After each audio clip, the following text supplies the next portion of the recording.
Bonjour, bonjour. We are live. Yes, we are. Cool, cool, cool. It's time for the PiGosaur Monday on a Tuesday. Might even go over into a Wednesday. We'll see.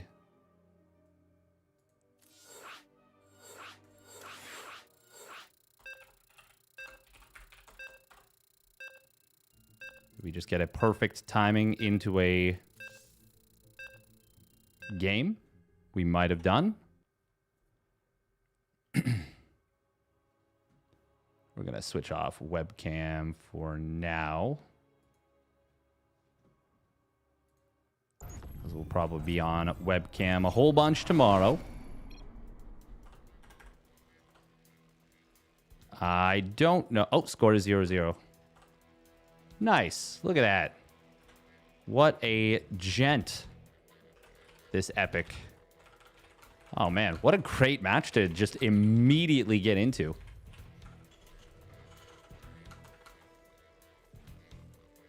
Immediately. All right. TVP.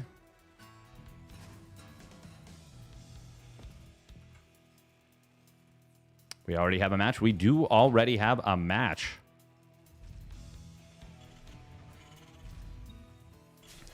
Reminder that tomorrow we're going to be booting things up with the old...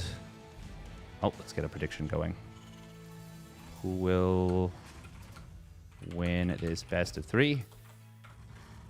Epic or Mute? The Protoss player who came out of nowhere a little while ago and has been doing some pretty impressive stuff. Let's pop open the YouTube stream. There we go. Got that up and running, and we're good. Spawning down on the bottom left, it is Sidestorm Gaming's Epic. Epic. And his opponent spawning up in the top right. It is Bing Bong Exports Mute. Starting up a Zealot and also putting his second pylon at the natural. Interesting. Okay. No expansion just yet, though. It's a double gas opener. This is kind of weird and wonky already. A little wild. Did cancel the Zealot. Just an anti-Enjebe block build. Or setup. Precaution, I guess you would even say. Mute really wants that fast hallucination. And if he wants to get it, he is going to not be able to chrono boost. Well, actually, I mean, you still get such a fast hallucination even if you don't energy recharge. But if you do, you get it even faster.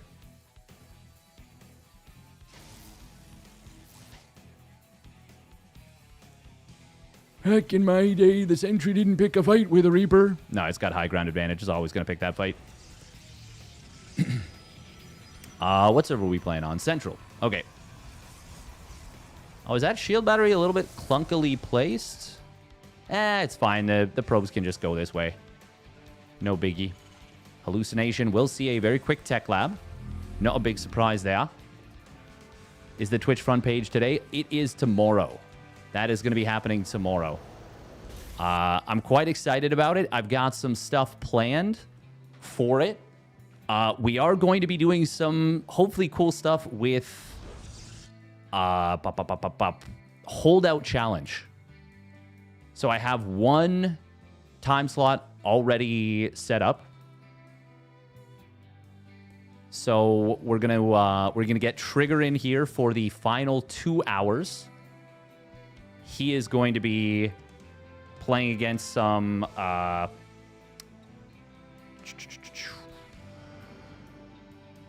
Twitch chatters. And he is going to be looking to... Well, he's just going to be playing against them. But you guys, you lot, it's going to be, once again, our subs first. So Steadfast subs first we'll get first crack at it. So that's going to be starting at 9 p.m. EDT for that one. Who this? New account? Oh, we do have the medevac getting zoned out a little bit. There is a double Phoenix Well, 2 Phoenixes out. Lifting the Cyclone is obviously going to be big. A little bit of a fake out here. I think he needs everything to deal with this. All hands on deck. That Cyclone is going to get taken out very quickly. Mute. Whoa, he's not able to save that 1 Phoenix, and he will lose the Stalker as well. So this is going to actually go better for Epic than I expected. Because I thought this was going to go terribly for him. Can he get a probe? At least get 1 probe. Oh, he's on shift command. That was an opportunity to snipe down 1 or 2 probes. Medevac does get chased down. Ultimately, this is still better for Mute. For sure. But I thought it was going to be way better for him. Like, way, way, way, way, way better. This is going to be a double reactor play. We got a little bit of a Han Mono Marine tank setup. This is going to be strong. And I feel like we'll be quite good against Mute's default setup, which is a couple Phoenixes. In this case, it was literally just 2 into a very fast charge. And why I think this is good is, well, you get enough Marines. You can gun down those Zealots real quick. Mute. He did go very quickly into the Templar Archives. And if he waits for combat shields, this will not work out well for Epic. But if he goes right now, there is a very good chance that he can get set up into a deadly position with a couple siege tanks. Mute is going to be zooming towards that high Templar Storm, Psionic Storm. Oh, and it is going to be the SCV pull. Wow. That is the luckiest Phoenix pilot in existence. Should have 100% been dead there. Now, the question is, does Mute get Storm out? If he does, he's going to warp in another sentry. He has 2 High Templars somewhere. Oh, they are far back. They've already been energy recharged. Force fields used up. Energy recharge is, it is on cooldown because he just used it. Not going to be able to prevent these units from getting up the ramp. Shield battery number 1 will get depowered. Another one will get killed very quickly. Epic needs these tanks further forward. He needs these tanks much further forward. He is going to get combat shields just as Storm completes. Well, actually, a little bit later, but in time for the fight. A High Templar warping in from behind and potentially storming could be big. Not to mention Zealot warp-ins from behind. But Mute is getting absolutely blasted right here. Epic. If he gets these bunkers up, this gets even more difficult to deal with. First Storm is pretty darn good. 1 Zealot flanking, not going to be enough. The Phoenix lifting things up, not having a great time there. Target fire on the Templar. He gets it with the tanks. That was a full energy Templar. That is going to be Epic taking game number 1 with the kill on that Templar. Well done by Epic. Punishing the Storm Rush in a big way. Nifty. Nifty. By the way, I will not be able to stream on YouTube tomorrow for the Twitch front page. That is a caveat of it. Winner of this will face off against Hero in the second round, which is going to be a banger match. Solar will likely go up against Percival. We really want Solar Beyond. We're going for Solar Beyond one way or another. That's happening. We're not missing out on that. I think if this match ends and Solar Percival is ready to go, I think we switch over to that one. Just because, ZvT is a great and fun matchup. And we don't get a lot of ZvT these days. So we take that every chance we can get.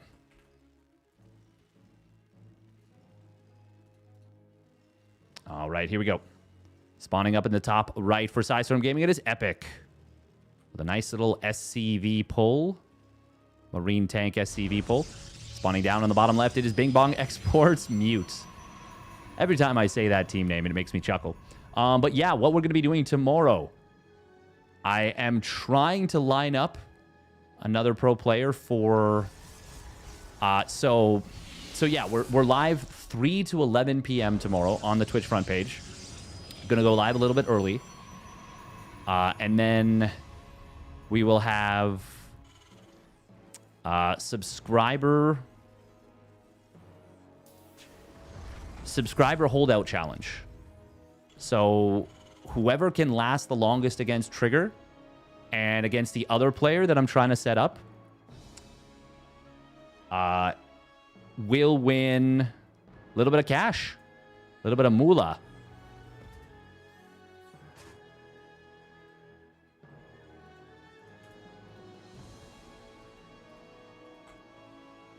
So that will be open to subscribers tomorrow. Should just be fun, you know? Should just be a fun little thing. Not super serious, but a way to make a little bit of dollary dues. Have some fun playing against a pro player.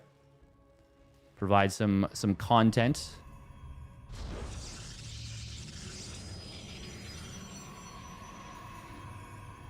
So yeah, that should be fun. But yeah, what the plan is for tomorrow's stream, I've got, I came up with a bunch of ideas, like, right before it, which is a shame, because I can't execute all of them. But, yeah, should be fun regardless. Mute, not going to be taking the delayed expansion the way he did in the previous game. Will still be a quick adept. I think it's always weird when casters call it adept instead of adept. But, I mean, we all have our weird little stuff, you know? Oh, that's very good for Mute, but Epic is going to be able to jump his way out. Okay. Good call from Mute from Epic to just immediately beeline. Obviously, there was a pretty clear path for him to do that and just get away. Oh, can he get the probe kill before the shield battery completes? No, that shield battery with the instant heal. Grenade going to push the adept away. Mute's second adept is out. Epic will manage to find himself a probe kill, but he is trapped. Probe kill and a scout, not bad. And you keep your opponent's first two adepts on the other side of the map, also not bad. Meanwhile, Epic, he has been mining fully off his double gas setup, has not pulled off for a quick expand. And that is going to be pretty scary to deal with. If Mute shades forward with this double adept, okay, he's not going to do so. But he doesn't know. One base plays, if you can get Blink up against them, that's great. But Twilight Council is the worst possible building you can make of the three between Stargate, Robo, and Twilight Council when you're dealing with a big one-base push. Now, it's not going to be a one-base all-in, but it will be heavily dedicated with a lot of power. Not a crazy number of Marines, but these two Adepts moving out is very bad news. I do like a small SCV pull here. I'm going to see most likely a landed Viking. Now, this double Adept is going to be a problem and will force the command center to stop building for a while, but that means 2 army supply is not at home. Mute might just recall the Adepts right away. Yeah, that's exactly what he's going to do. So that actually saves Epic indirectly. We're going to see an attempt to heal up this shield battery, or sorry, this pylon. Probes are going to pull. They're going to get massacred. Very nice target fire here from Epic. Mute will be able to take down the tank. And the probes actually doing some, wow, surprisingly good work to the Marines. I guess the Adepts really helped out a lot there. A lot of probes fall, but it's actually not enough to put Epic ahead. It's actually not even quite enough to equalize just yet. Needs to morph the orbital. There it is. Epic is... Oh, God. Oh, man, these units. They get caught here a little bit. Viking... Oh, no, he went back to lift up the tank. Wasn't able to lift up this one Viking. Epic still needs to get a lot of value. And now that Blink has completed, I mean, things get so much easier for Mute. He used energy recharge on the shield battery at some point. Of course, that helped a ton. Oh, Blink forward coming in. Going to be able to take out the tank. SCVs repairing the medevac means that they were not able to help that tank. Oh, another energy recharge to get this battery back up to full. And nice movement here from Mute. He's going to push back his opponent's medevac. And that will, well, that will allow him to snipe the Cyclone and take the game. Epic saying, yeah, I've lost too much mining time. You probably have too much of an eco lead. Let's just go next. And I would say he was right. Mute had been rebuilding probes the whole time during that last little bit, while Epic was actually cutting SCVs.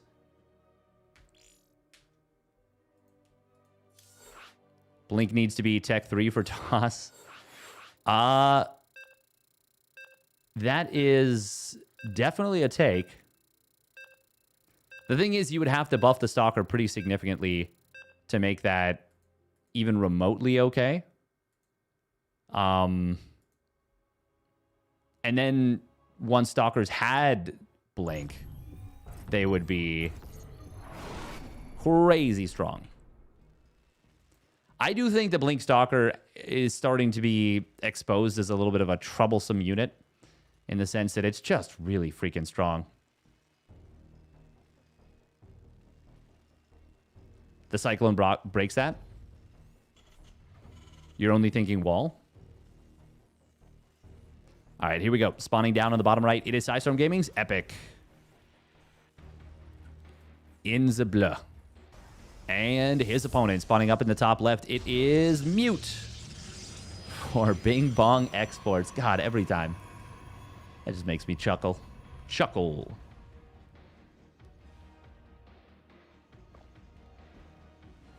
I think we really need a patch, guys.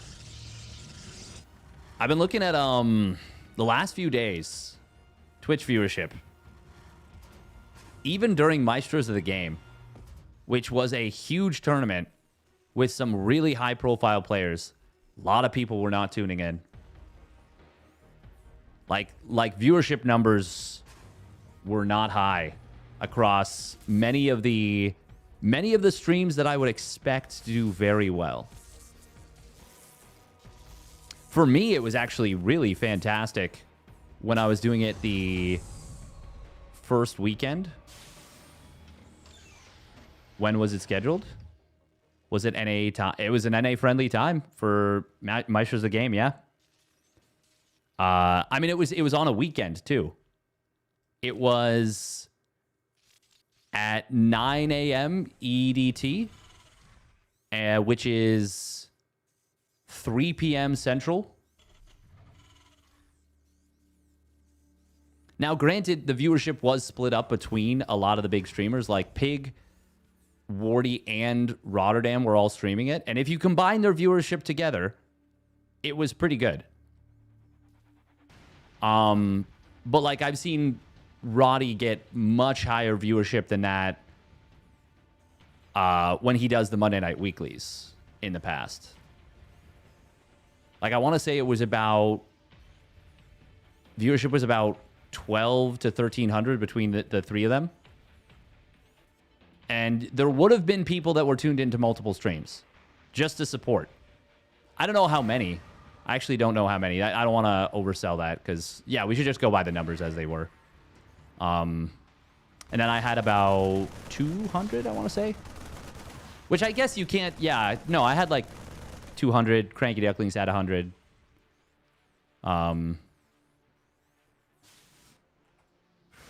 Yeah, you can't discount that. I shouldn't be doing that. This double Adept, by the way. Oh, nice target fire on the Adept in the back. Good job right here from Epic. He's going to be able to clean this up. Oh, and he saves his last Marine. That is, what is that? 2 Adepts for 2 Marines. I'll take that. I'll take that every day of the week as a Terran player.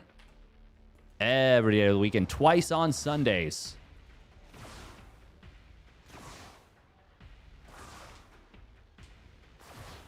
I don't think most StarCraft 2 streamers were botting.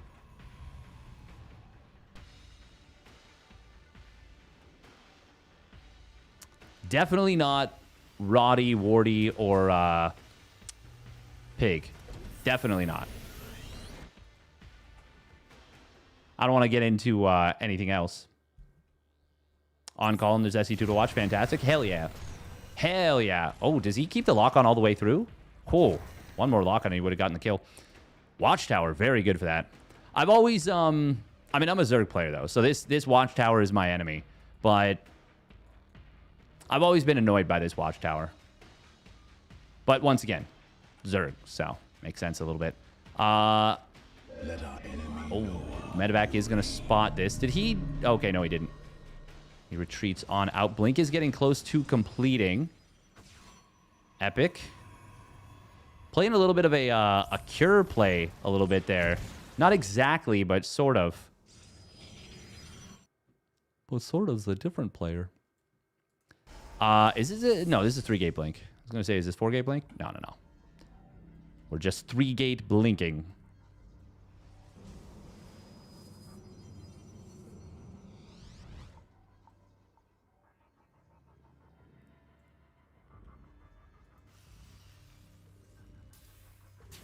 Oh, we're back to the big marine tank medevac all in. Epic will be able to find the adept that he wounded up earlier. Mute is going to be... it's a little bit late on the timing with this setup. Oh, Stim, not quite done yet. That tank, though, good positioning. Good siege up. If it wasn't for that siege, that would have gotten a little bit scary for Epic, potentially. We're going to see Mute. Oh, he's got to be careful. That Prism.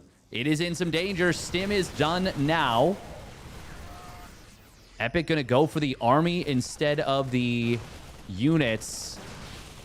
I don't think we can collapse that tower in time. But he is going to get it down. Okay, and he does maroon the Marines. That's fun to say. Maroon Marines. Prism will be able to force a few units to stay at home. Epic is going to have these units getting trapped. This is buying a lot of time for Mute, and he needs it. He needs it desperately. He doesn't have charge even close to completing. No combat shields was made this game by Epic. That could end up being a big problem for him, but with no storm on the way, unlike the previous game, or game number 1, this looks very promising. I mean, in game number 1, he won with it too, but storm is kind of what makes that combat shields being missing even scarier. The Stalkers, though, are starting to whittle this down with the lack of combat shields.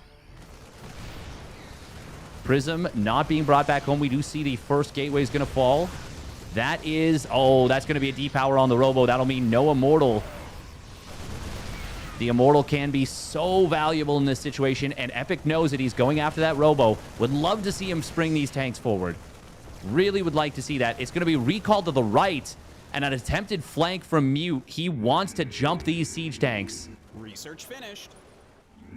Charge finishing as well. This will be a surprise blink. Mute, oh, he's able to snipe down two siege tanks immediately. Epic didn't realize that he was being flanked, so Mute is able to get away and get the blink back off cooldown. Combat shield just now starting. Siege tanks, well, with 2 of them going down, that's big. Oh, the Prism got taken out, trying to warp in more units on the interception route. 1 Nexus is going to fall. Another one is very low on HP. I think I think Epic still got this. Yeah, he's going to take down this Nexus, and that's going to gut the income of Mute.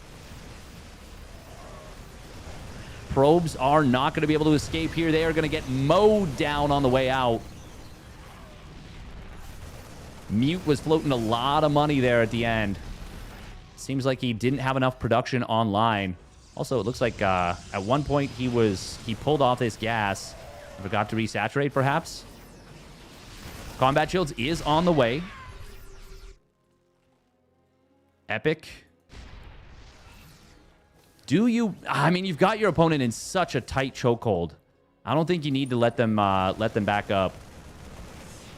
But at the same time, it is somewhat scary to keep rallying in when you have such a big eco lead that Epic has now gotten for himself. But at the same time, yeah, if you can end the game, just do it. Good job intercepting reinforcements here by Mute. But I don't think he can intercept enough reinforcements and kill enough to get enough to clear this up. He's going to try now. Siege tank. First one will get targeted down, but it gets some good damage first. Repair on the second one is very nice. And the Marines are going to get the job done. That second tank did eventually fall, but it added so much extra damage during the fight. And Epic will take the 2-1 off the back of some Han Mono-esque Marine tank medevac push. Very fun. Ooh, let's see if we can pop over and grab Solar Percival. Oh, Bruno with the gigantified emote. That's fun. Always enjoy that one. Oh. Oh, hopefully Solar didn't no-show. That has been happening a little bit recently.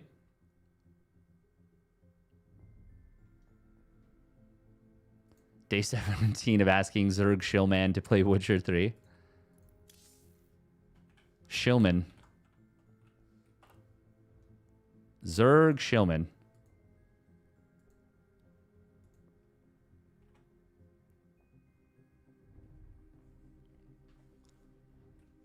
For New South Wales. All right, we're gonna run 3 minutes of ads because we have not run ads yet. So people were probably getting pre-rolls, which is a shame. Damn, I should have made sure to unrun some ads. Oops. Oops. This would be quite unfortunate. Solar, please don't play with my heart. I have no idea what you guys are talking about. It's true. None of us do.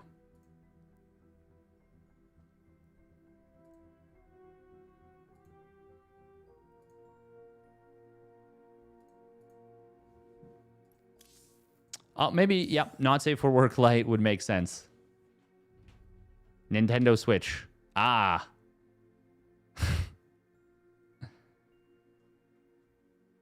I have Witcher 3 for not safe for work. Light. That would have been funnier.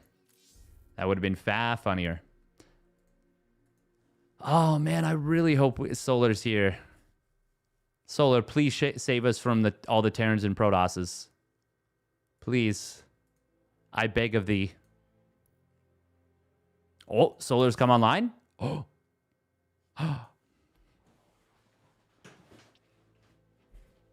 Pliss? Pliss?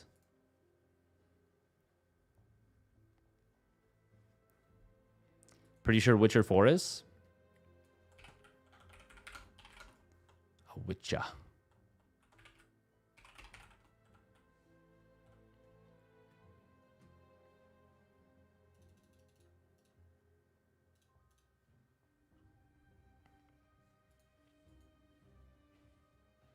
Trigger and Creator are going to be battling it out, which is pretty cool. Beyond Shameless.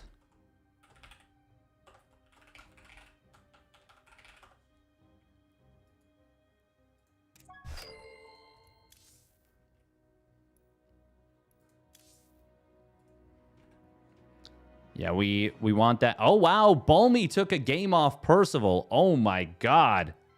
That is crazy. That is cray-cray.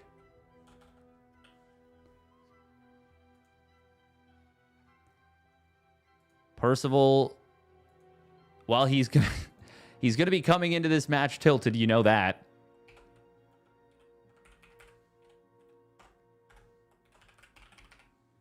I don't know if that's going to actually stop him from playing well, though. He's so freaking good.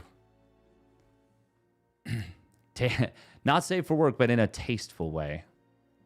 Yes.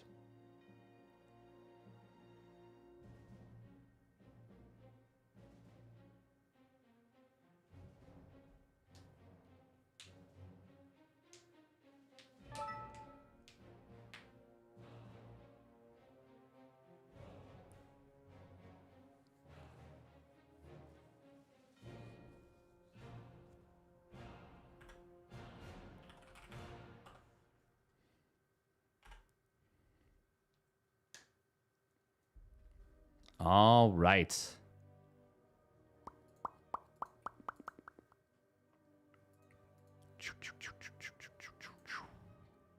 Tainted Grail Avalon. A lot of classic smut. I get to follow Steve and Daedalus.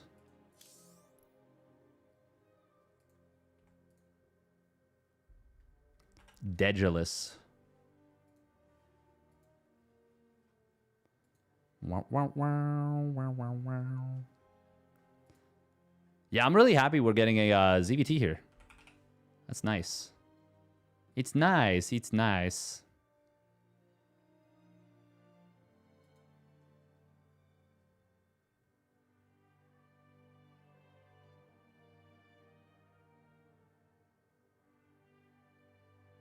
Mm-hmm.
All right, here we go.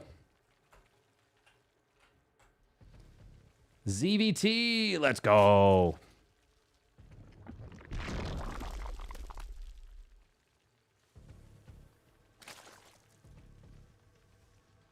All right, spawning down on the bottom left, it is Falcon Solar. In the blue.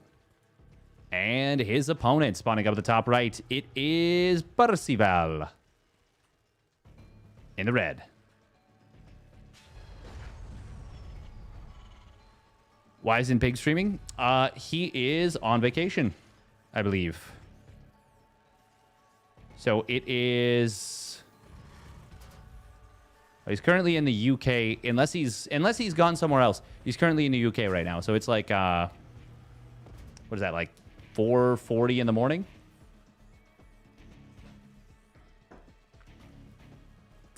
Ba-bum bump. Ba-bum bump. But yeah, I don't know.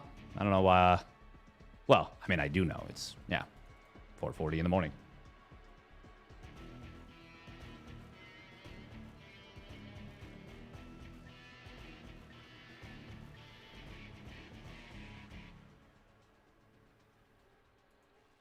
Ba-bum bump. Do-do-do. Ba-bum bump. But yeah, once again, if there are any subscribers that would like to play the Holdout Challenge versus Trigger, that one will be in the evening. And then if we can get it lined up, there will be another one at 5 p.m. EDT tomorrow. So one at 5 p.m. EDT and one at 9 p.m. EDT. So any subscribers, please... Actually, you know what? We're gonna put it in the Discord. We're going to put it in the Discord, and we'll have you guys react to this message.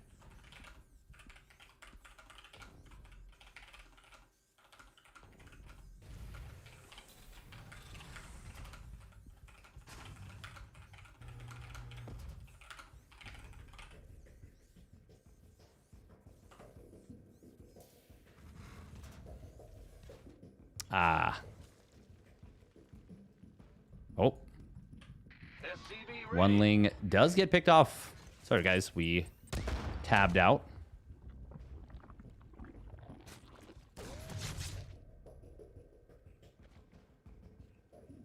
There will, of course, be a prize for whoever can last the longest. Heh. In a... there'll be a 2-hour window during which we're doing each one.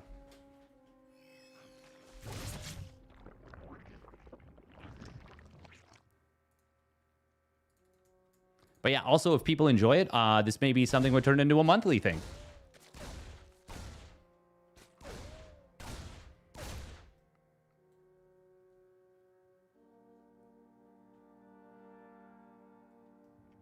My builds are always those openers.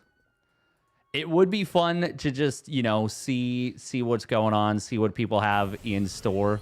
Because you can, if you wanted to, you could build 3 planetaries in your main base.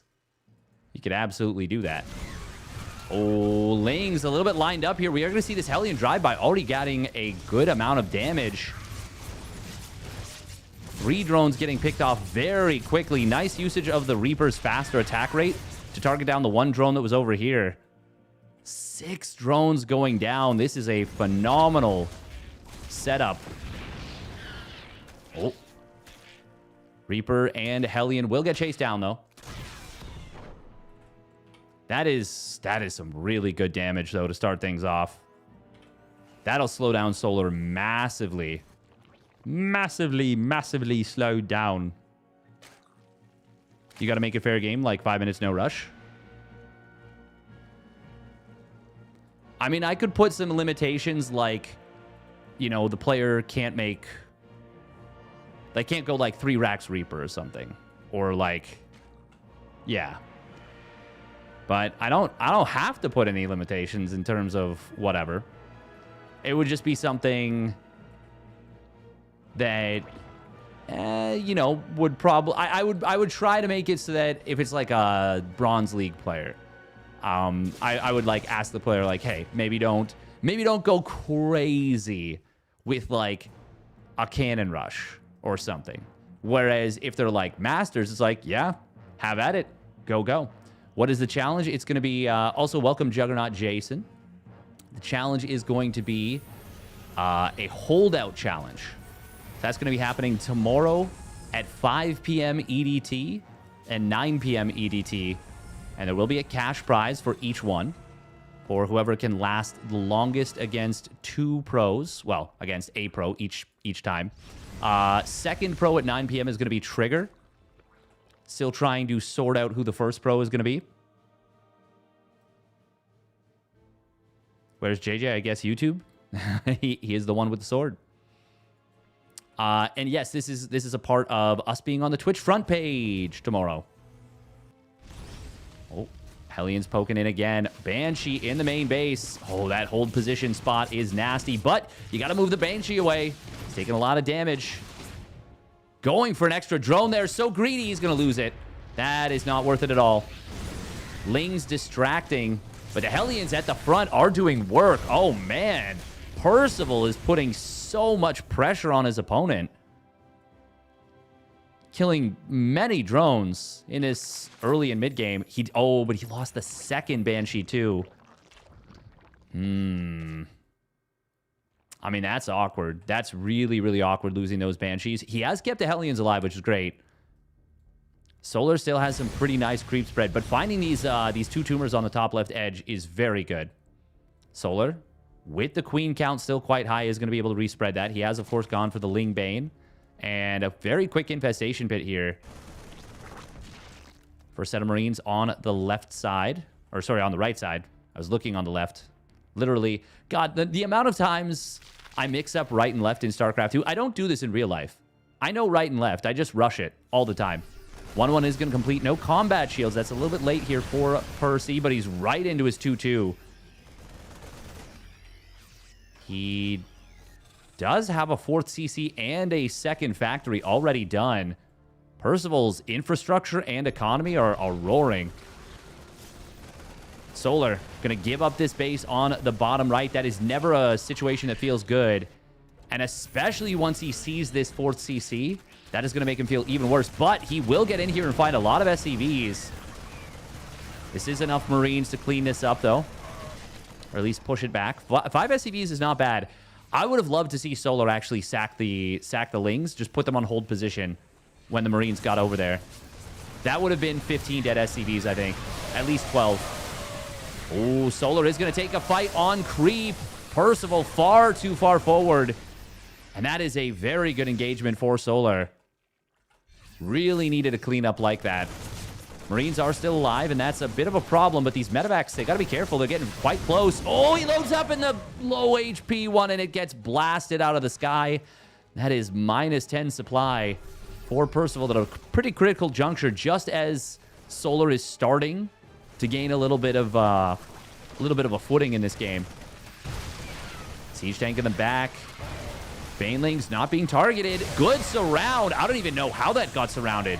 That was like a clunky ramp situation. And Solar, as a result, will hold his left base. His, what do you call this? Like, I don't know, like 9:15?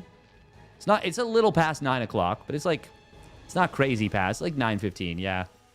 You know, you got work in the morning, so maybe it's time to start getting ready for bed, but you're like, but you know, our show's not done. Also, we got to tuck the kids into bed. We'll get to bed at 9:30, you know? That's what this base is. Oh, retarget.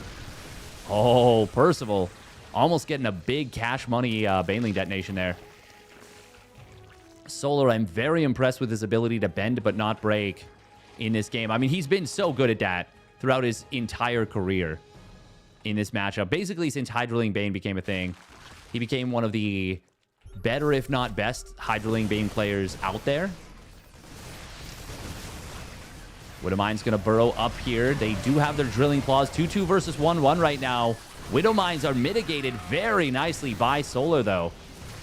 But with another tank showing up. Oh, he sieges and then immediately unsieges. One abduct right here would be big. Can he... he was trying to bait it. Well, maybe not fully trying to bait it, but he would have loved to have broken an abduct right there. You can, by the way, with a hot pickup. Oh, Solar, no, the Vipers. Percival was not able to punish right there. Solar noticed first. Widowmine, once again, getting mitigated very nicely here by Solar. Oh, these Vipers, one of them. Oh, so low on HP. Blinding Cloud, very good. Parasitic Bomb as well. I don't think there's energy for a yoink on this tank. Pressure all over the place right now. Percival is pushing in on the 5th base of Solar at the bottom side. Solar going to try and recharge those Vipers. He cannot afford to lose this base, but it is looking like it's going to go down. Solar will win this fight on the top side and going to get a lot of medevacs, actually. 3 medevacs going down, but Percival, he's landing a 5th base at the high-yield gas. The only thing Percival doesn't have going for him is his 3-3. It just started. Well, his +3 armor just started. For some reason, he's taking a page out of Beyond's book and doing armor before attack. But he just has so much momentum. Not even so much momentum, I would say. It's just, he has the tempo. However, Lurkers will slow that down quite a bit. But Percival already getting into those ghosts. Oh, man, he really needs to start that +3 attack. Fortunately, at least it's not queued up on this NG Bay. No Nidus Worm just yet. Solar loves that Nidus Worm in the later stages. Oh, nice unburrow right there from Percival. Able to keep the Widowmine safe with just a handful of bio units. Seismic Spines will complete in a moment. One of these Lurkers does get targeted down. Nice EMP. Is that a double EMP? Yes, it was. So he fully drained the one Viper, but the other one still has energy. Really would love to see a, what do you call it? A transfuse on this there Viper. He's got a Queen with energy right next to it. Obviously, there are a lot of chores to do as the Zerg player. I mean, it's both players, but injecting, spreading creep, especially when your opponent is needling your creep as much as Percival has been. We do see the Hydra Lunge starting up. Nice little jump coming in from Solar, getting a couple of medevacs right there, right out the gate. Queens in the middle of the map are going to get found here. God, Percival not remembering that +3 weapons. He's playing such a great game. But if he ends up losing as a result of that, that would be a damn shame. Now, the EMP, of course, did not kill the Viper, so it's been able to recharge some energy. It's got a Parasitic Bomb, Abduct, or a Blinding Cloud available. Widowmine number 1 does get mitigated. Widowmine number 2 also getting mitigated. Now, all of a sudden, Solar's got a potential to maybe get in here. EMP, though, does hit the Viper after it drops its Parasitic Bomb. But Solar pressuring at the front while dropping a Nidus Worm in the back. This has been a thrilling game so far. Oh, and the Planetary barely goes down. Now we're going to see Lurkers potentially pop out into the main. Immediately burrowed up with that Adaptive Talons. Solar surviving, and now is hitting the counter punch with incredible power. And there is no cloak on... Oh, no, that's Banshee Cloak. Yeah, no cloak on the ghosts. It's a good concave, but the lurkers are able to deal with them. There's no units to buffer for those ghosts. So even though a few of the snipes do go off, they don't actually kill anything. And now it is Solar moving in once again. This tank is going to do some work, but there is more and more Ling Bane flooding forward, or Ling Hydra, I should say. Oh, man. God, Solar is so freaking good at this. Ooh, a couple of lurkers. Actually, all the lurkers get cleaned up, but it comes at the cost of the attempted newest base. Now, Percival just got stonks. Look at all these orbital commands. That is a lot of orbital commands now. 7. However, if you can't secure a new base, you can't really take advantage of them as well as you would like. Do we have adrenal glands? Oh, we sure do. Ooh, a couple of tanks getting found on the back line. That is very bad here for Percival. He is now down to 53 SCVs. Solar has clawed his way back into this game. Ripped and torn his way back into this game. Well, I've said it many times. One of the best pure macro players in South Korea for Zerg. If not the best. I mean, Rogue ZvT is insanely good. We're going to see an Abduct coming in, grabbing one of those tanks. Widowmine does connect on the Viper and actually gets dragged into a couple of Hydras. Solar going to skedaddle on out of here. Was that an Infestor? Yeah, an Infestor just died to a Widowmine. Oof, MVP mine. Percival, I think with that fight, should be able to now secure his 5th base and start to regain a little bit in this game. A little bit of space. Ooh, Viper, Hydra lunges off cooldown. Oh, that could have been a dead couple medevacs. We still don't see +3 attack, by the way. Whereas 3-2-3 just finished up for Solar. He's got that +3 melee on his cracklings. No burrow. I think he might have been looking for burrow. Oh. The thing is, if Percival can lock this base down and, well, secure this base, really secure it, and dig in his heals, it does become quite difficult for a Zerg player to break a Terran on 5 bases. However, oh, these Lings getting into the natural are going to be a problem. Nidus Worm will be denied. The Lings get another 10 SCVs. And Percival, at this point, it's about replenishment that's going to be the problem. Mules on this base are very valuable. Oh, medevacs, they're getting left in the lurch here. Fungal growth locking them down as they try and get away. Only one surviving. And a fungal on the ghost, but it's a little bit too far away. Snipes will get that Infestor. Lings on the top side. My God, I've missed ZvT. Oh, this is why we wanted this match. Just an absolute slugfest between two heavyweight hitters. Stick it in my veins. That was an EMP on nothing, perhaps. Gotta be careful with the ghost. There's no cloak for them still. Snipes are gonna come in on the Hydras. Oh, he's gotta get out of there. He only saves one medevac worth of ghost. The other ones actually just walk away. God, the mitigating of the Widowmines has been very good. Nice lunge to break the snipes. And now another Nidus Worm coming in. God, Solar is all over his opponent in this one. Well over 500 APM. Yes, Zerg APM is a little bit inflated, but Solar, there is no denying his speed. His battle report, my God, it is a lot. Abducts now coming in on ghosts. And Solar,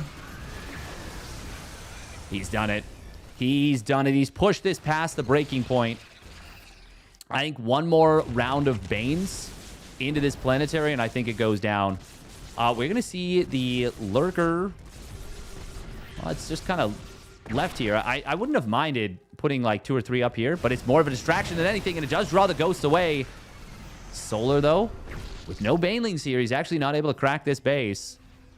Ah, man, I really just want to see like, yeah, maybe like 30, 40 Banes. Solar does not have a bank, actually, so...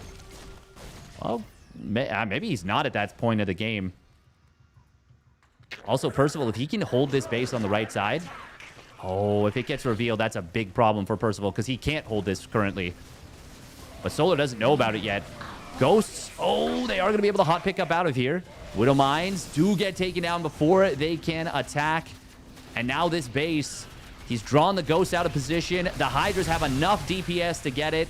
And Solar will knock out the strongest point and one of the most important points on the map here for Percival. Scan is not in range to spot this Infestor. Fungal growth comes in. Another fungal. It's a chain of fungals.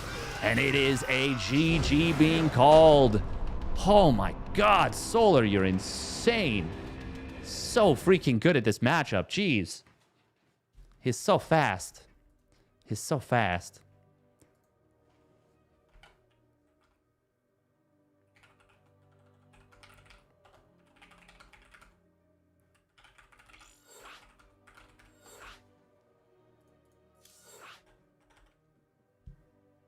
He never got libs? No. No, he did not.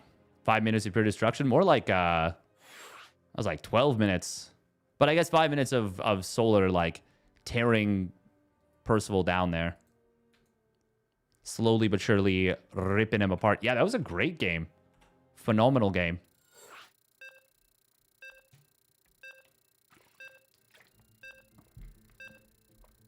Very quote-unquote by the book. He was looking very dead at, well, maybe not very dead, but like really close, like one tiny misstep away from just being totally dead.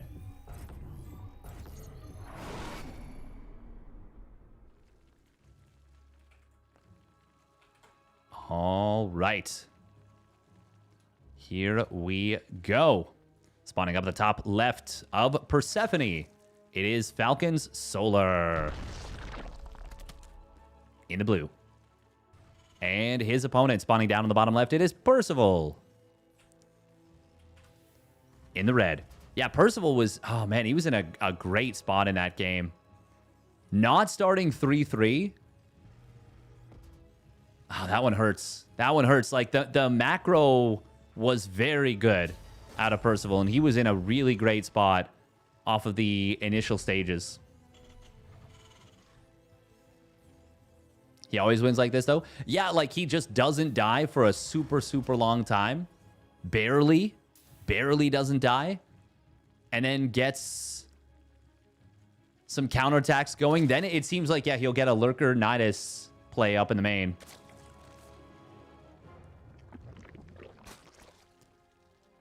Yeah, oh, I would for sure say Solar is... I've been saying it for a long time. Solar's a super underrated player. I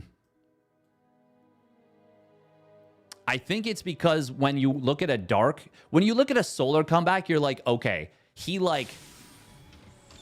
used his speed, his strength, his mechanics to come back. I can see how that happened. When you watch a Dark comeback, you're like, did he just... Does he have the Reality Stone? Like, is he... Like, did he just bend reality to his will?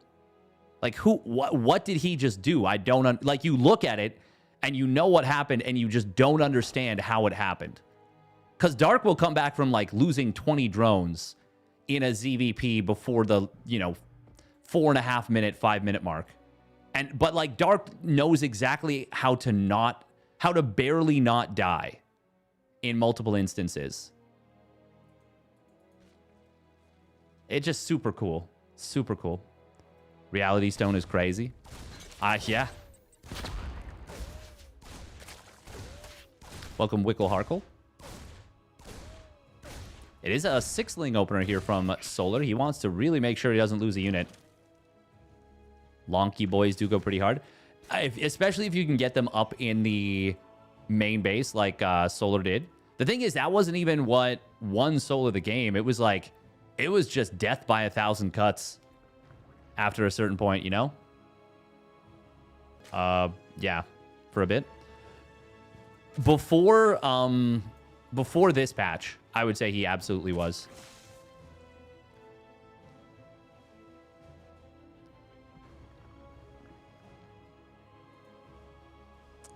But now it's a lot more difficult to... It's a lot more difficult to win ZvP unless you have an almost perfect understanding of, like, every stage of it. Like Serral, for example. Like, I really think, and I said this a little bit on a previous stream, I really think part of... Man, what's happening? The server is super unstable. I really think a large part of it is that... Oh, wow. It's 3cc Viking into double NG Bay. Oh, that's so greedy. I love it. This is some filthy build orders setups. But yeah, if you can't, like, basically keep track of units lost in every engagement, I feel like, as Zerg versus Protoss, and, like, always know what your opponent's bank approximately is and what their capabilities are, I don't know if you can win the matchup anymore. If it goes late. If it goes late. And by late, I mean the Protoss is on 4 bases. They have Storm, they have Tempest, they're getting towards a mothership, they're getting the rare upgrades. Yeah, that's basically an even, going into an even late game. Solar made finals in Dallas. He did. And I still feel like he was underrated. Good job from Solar not taking the bait, only building 1 spore here. Very good stuff. Oh. Small lane counterattack. Percival moved out with all his Hellions. How many SCVs go down in total? 3 SCVs is pretty big. And a full mineral line pull there. Oh, that's a very nice find for Solar. That's an extremely nice find. Now, Solar did not start up. Oh, no! He did the thing! He put the upgrades on the same NG Bay. Or, sorry, Evo chamber. Oh. Oh, that's a feels bad. Now, will Percival go for a big 8 racks with this? I mean, it's a great way to take advantage of a big, powerful 2-2 timing. I would say it's the best way. His armory is late, though. It's actually quite late, relatively speaking. Was that 20 seconds? It's only like 15 seconds late. That's not ideal. In a game as tight and as sharp and as close as StarCraft 2. By the way, he's still building Hellions. Who did this recently? Somebody did this recently, and they did like an 8 racks, and they just kept rallying Hellions, and they made Hellbats.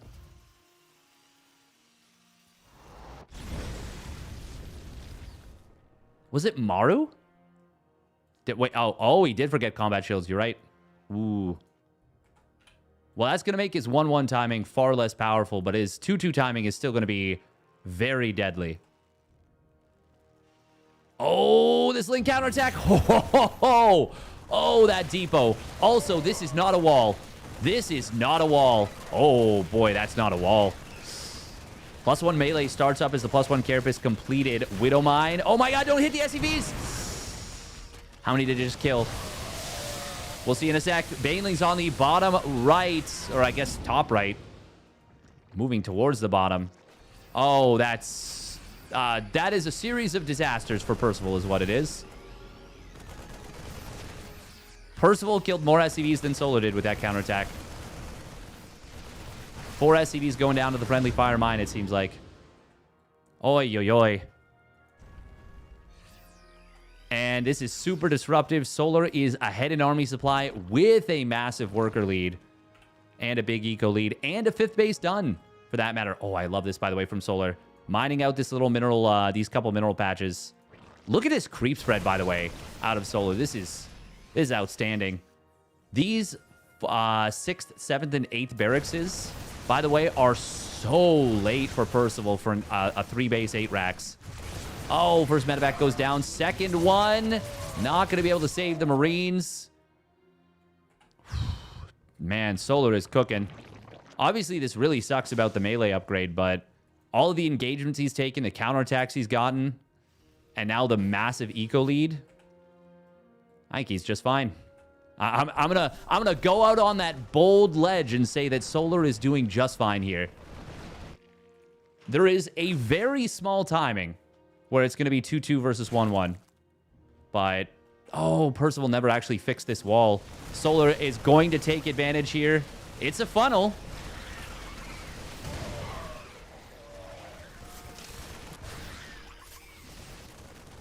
Widow Mines. Oh, I think they just killed another SCV. They do clear up most of the lings, though. That's something. Oh, they didn't kill an SCV. Okay, that's good. Only one SCV actually died, but a lot of bio units, I think, did to this counterattack, too. Viking did finally go down here. Hydra range done. Hydra speed is on the way. Solar starts up the +1 missile. I think that's the right call. Do you go plus... yeah, if you can afford it, you go +3 Carapace. But, like, he's so far ahead. I don't know that Percival is... Or, sorry, Solar is recognized that Percival was on an 8 racks. Oh, Widow Mine's getting taken down by this Queen. First medevac almost falling. This is a crazy amount of medevac energy... Or, Queen energy, I should say. That's a lot of medevac energy, too, but... Oh, these 2 medevacs have decided to abandon ship. Maybe getting sent home for repairs? Not a bad move. Oh, drop going to try and come into the main base. There's already a couple of Vipers getting juiced up. There's a couple Spores as well. Both of these Vipers are on the verge of having Parasitic Bomb energy, which would be nice against these medevacs specifically. Queen's going to get transfused up. Target fire on one of the medis. Another one almost getting hit as well. Almost getting taken out, I should say. Solar is just looking ironclad in this game. Look at this. He's actually trading efficiently against his Terran. Dead even. And that's not good if your economy is uninterrupted. If it's interrupted the way it has been, it is disastrous. We're going to see these Queens finally getting run out of juice. But on the bottom side, Solar will find the majority of this army. He's going to be able to flank in here. Rocks get dropped. More reinforcements showing up for Percival, distracting the flank from Solar. And Percival locks himself into this position, but unfortunately doesn't have the units to win the fight anyways. GG. Solar. God, what a series from him. Oof. That was hot, hot, hot out of Solar. Meanwhile, Creator and Hero won their matches. So they're up into the upper bracket semis. I mean, we're definitely waiting for this this next one. Maru even built Hellbats directly. That's what it was. Okay, it was it was Maru, and he did build Hellbats. That's what I thought. Welcome, Sinista. Also, tomorrow I'm going to be saying this a little bit more for the rest of the day. There will be. So we're going to be on Twitch front page. We're going to be covering some OSC midseason playoffs. That's going to be the first 2 hours. Then we're going to have a holdout challenge, ideally, right after that. Holdout challenge where you'll go up against a pro player. That'll be for subscribers first. And then you can make a little bit of cash if you last the longest against a pro in a 2-hour period. I put a post in my Discord, so if you want to play, react to the message.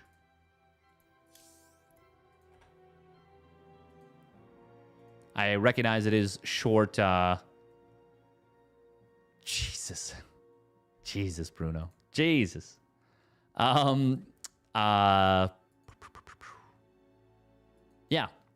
Hopefully we'll get enough peeps that want to play. But yeah, it's just going to be a fun thing. Suska. Very Suska.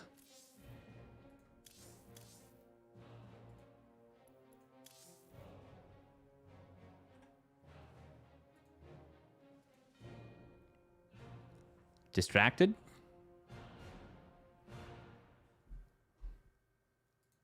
I mean, by the comment a little bit. All right, we got to run 3 minutes of ads once again on Twitch.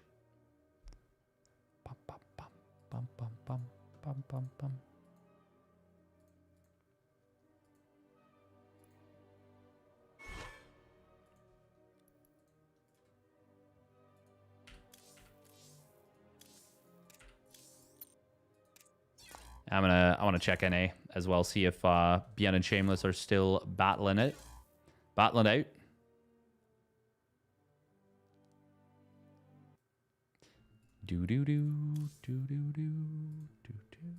Oh wow, he's in a 21-minute game there. Thank you very much, Bruno, for the gifted sub. Ursa TV for the gifted sub to Amaranth.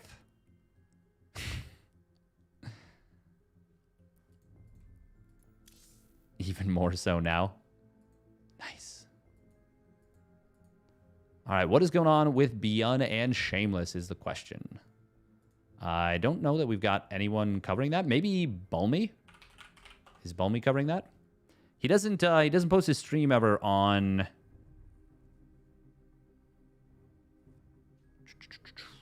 Oh, no, he's covering Creator vs. Hero. It's not... Whoa. Oh, they're doing Phoenix Wars. And I think Hero's just winning them hardcore.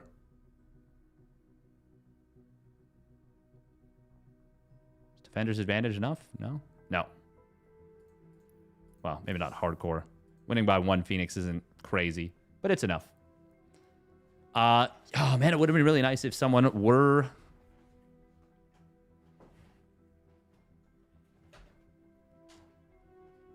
But, well...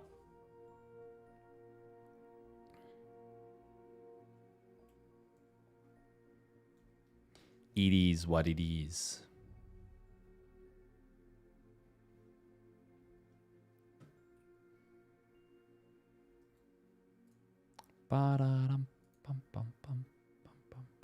So, in the middle of... But yeah, we will... It's a carousel, so I don't think... I actually wonder who else is going to be front page. I don't know how Twitch front page works exactly in terms of...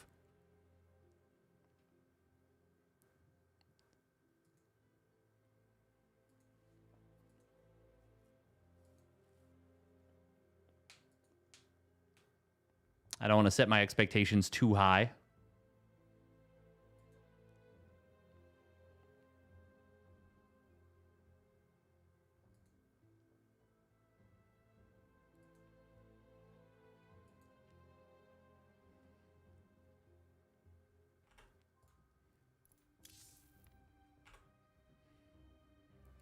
Bum, bum, bum, bum.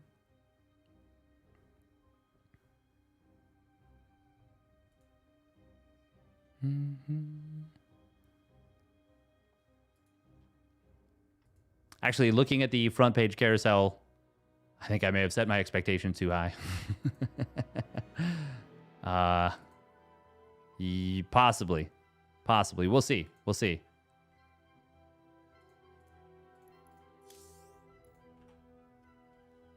You need your weekly Beyond fix? Me too. Thank you for the follow. Cass Heals.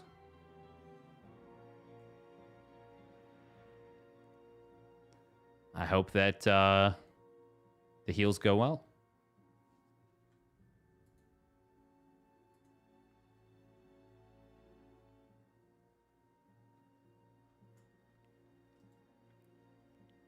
Welcome and thank you for the follow. Yeah, if everything goes according to plan, we'll get another ZvT in here. Who's the pro? I'm not going to be able to play. Just curious. The second pro will be Trigger. The first pro, I'm still trying to line that up. I only thought of this like literally today for the holdout challenge. So we're definitely a little bit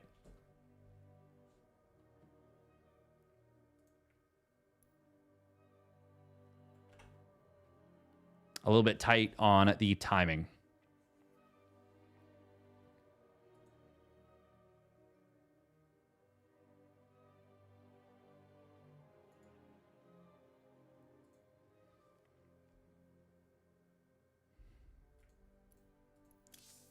"25 minutes now." They have been in game for quite some time. Get hero, see if anyone lasts more than 5 minutes. Raynor did it once. It was fun. I mean, if I could get Raynor to do it, that would be freaking awesome.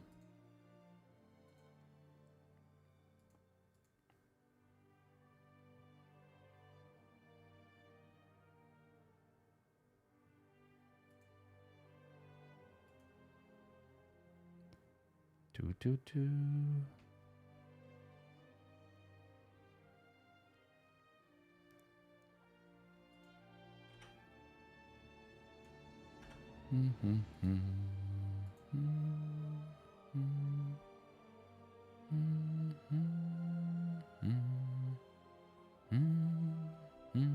All right, we're just chilling. Yeah, 25 minutes, man. That is a while.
Oh my God, Sinista. Heh. But yeah, once again, if you are interested in playing, either leave a message here or either leave a message here or leave a reaction in the Discord. Once again, it's just going to be mostly for fun, but a chance to win a little bit of cash. I'm going to do 25 buckies, I think, for each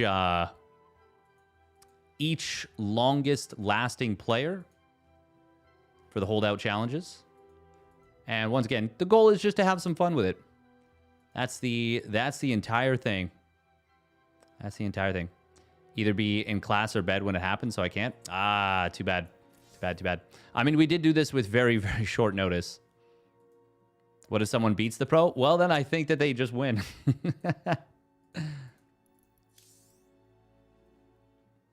I mean, that did happen. It didn't happen, but it was close to happening with Baby Marine versus TLO. Because obviously Baby Marine is very, very good. When is it? It is tomorrow. It is going to be tomorrow at 5 p.m. EDT is when I plan to do one of them, and then 9 p.m. for the second one. I have the second pro locked in. It's going to be Trigger. And the first one, I tried to get Clem, but unfortunately he is unavailable, but we're going to see who we can grab.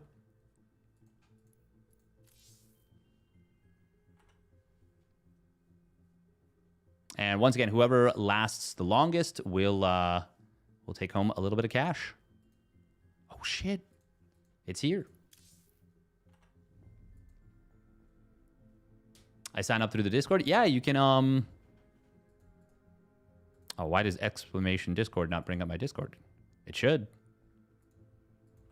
That's weird. Oh, okay. It was just slow. Yeah, just react to the post in SE2 General.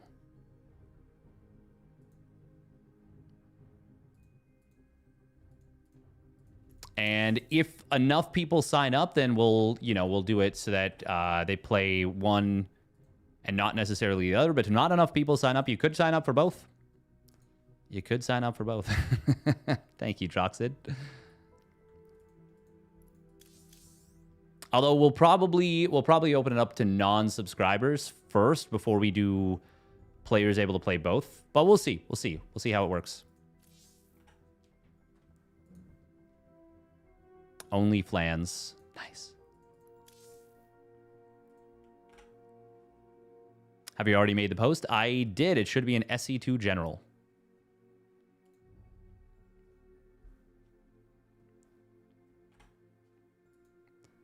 Bum, bum, bum, bum.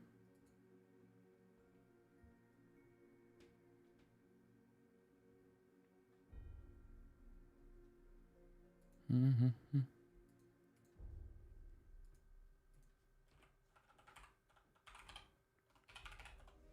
Damn, Bian is still in game. 32 minutes in this game versus Shameless. My God. 32 minutes. Holy crap. That is very long. That is very long. It's like 3 a.m. here in the UK. Why am I awake? The age-old question. Oh, yeah, it's like 3:30 now. So actually, when the tournament started, it was like 2 a.m. Still, yeah. You up late.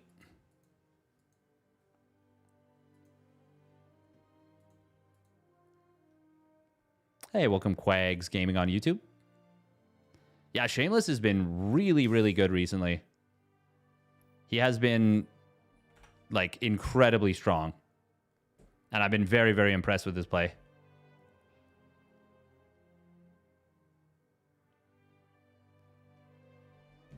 Clem doesn't play in weeklies anymore. I wouldn't say he doesn't play in weeklies anymore, because he played in the Monday Night Weekly. I don't know if he played in the Wardy Cup, actually. Let me see if I can figure that out. Oh, the Luli... Oh, there's a Luli Cup tomorrow morning. Damn. Well, I would have loved to have covered that, but... Wait, is this... This is an SE Evo, is it? No, it's just a... Yeah, this is just a normal cup. $500 cup, though. Which is pretty nice. Oh, and that's really nice because it means top 8 pays out. Oh, that's very nice.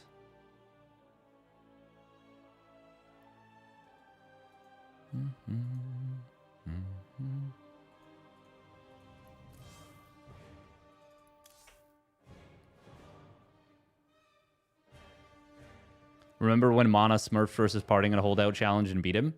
Oh, I feel like I remember something like that. Yeah.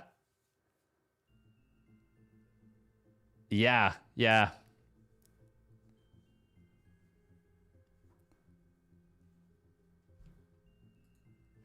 Doesn't count as smurfing? Yes and no, you know? It's yes and no.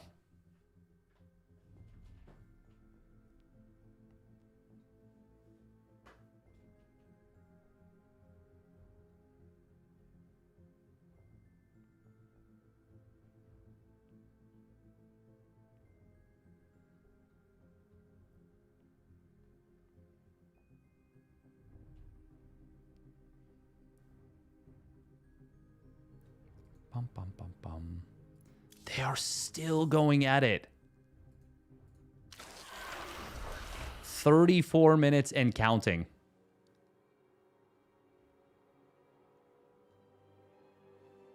Is barcoding smurfing if you're at your MMR? No, I don't think so. We need to see this replay. It's just Shameless won like 12 minutes ago or something, or 50 or 25 minutes ago, and it's just Beyond is in the replay still. He just can't come to terms with it. He just... No, that's obviously not what happened.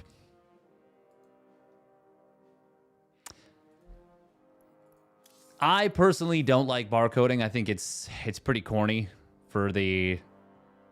Just the ladder in general, you know? I just think it's kind of lame. But, yeah, whatever. There's a lot worse things just on the SE2 ladder in general, I would say. Unfortunately, there is no way to see them play at this point. No, because no one is covering it.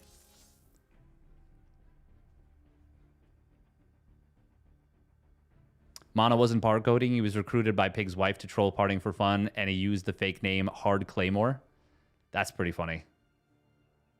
Imagine if this was still game one. It could be. It honestly could be.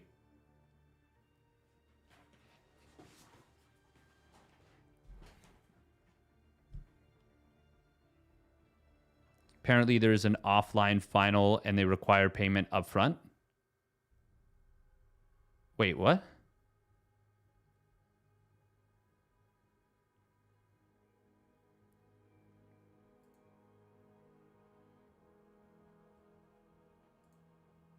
Yeah, of course, Ponyo. Thank you for asking, though. I appreciate it.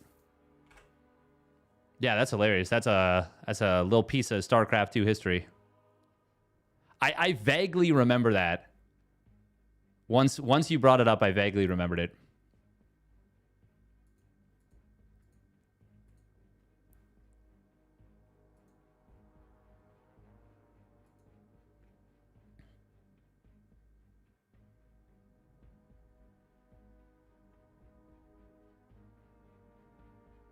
No venue will let you post after you hold the event.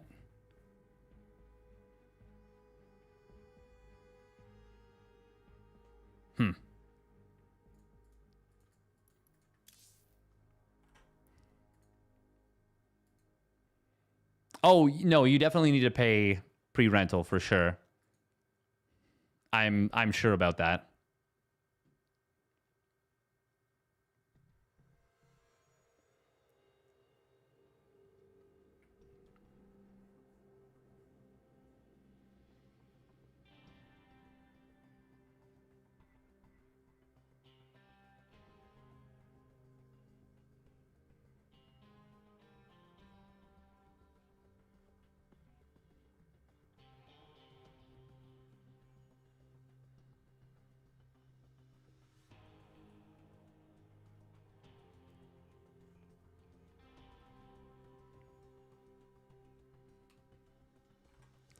Bum, bum, bum, bum.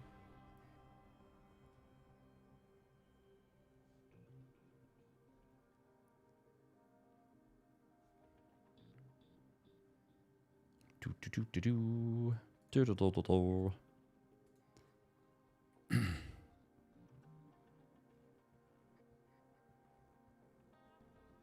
Oh, even Pig didn't know. Oh, that makes it so much funnier.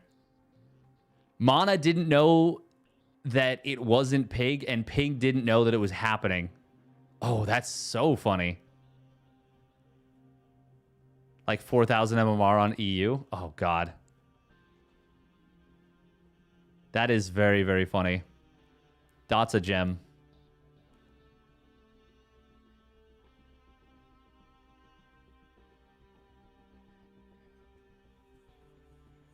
Demand an immediate refund of my loose change, or else. Oh, no.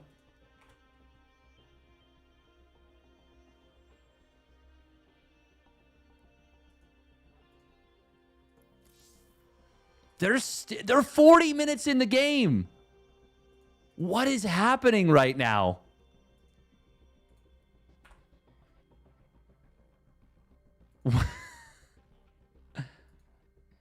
What is happening?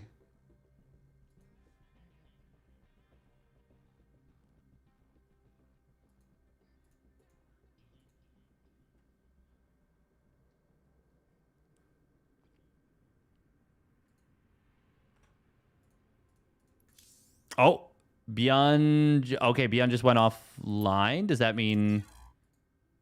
Okay, he did win. That was game 3. He just won a 40-minute game. 11K a month divided by 4 to 5 people is pauper money. Well, first of all, it's divided by 4 people. Second of all, it's not meant to pay the people organizing the event. It's meant to fund tournaments, ID-less. I understand what you're saying, and I try not to weigh into it too much, but this was put forward with the idea of tournaments being run. This is not. Yeah, that's what it's meant for. That's what it's advertised for. That's what it should be put towards first and foremost.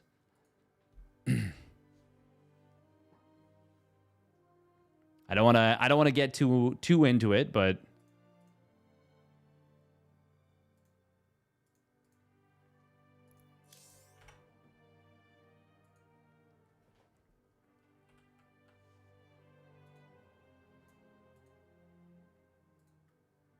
that's like what the purpose is of the fundraising.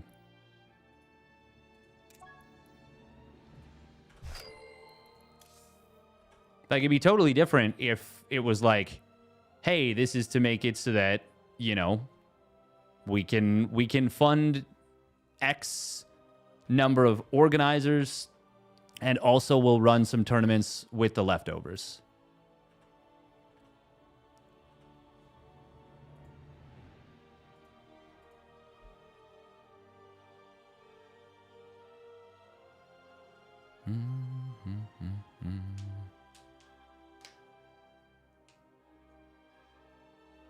Yeah, I don't want to go. Like, I've already said more than I want to.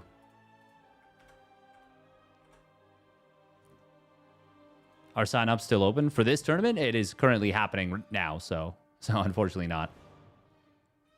All right, Beyond versus Solar. Man, I can't believe he just won a 40-minute macro game versus Shameless.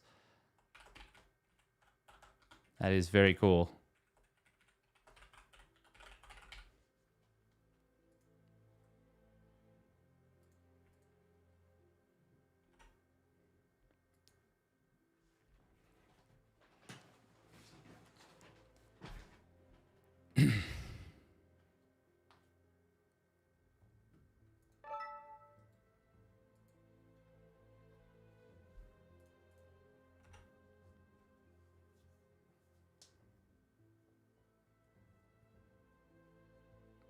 Bum, bum.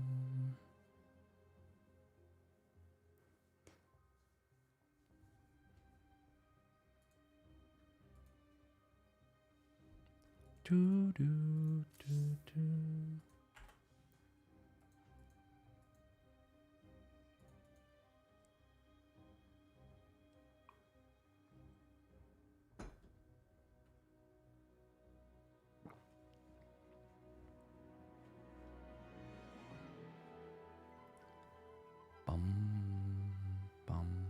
Probably still on 5 bases, defending endless waves of charge lots coming at him.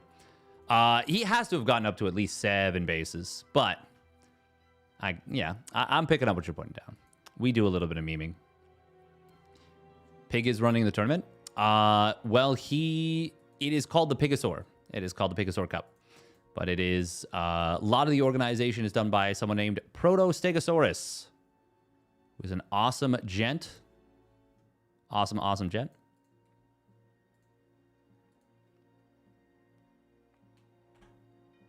Man, 40 minutes. That's crazy. All right, this should be a best of 5.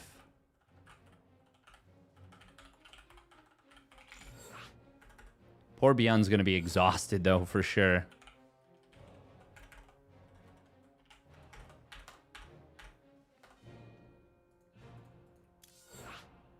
Bum, bum, bum.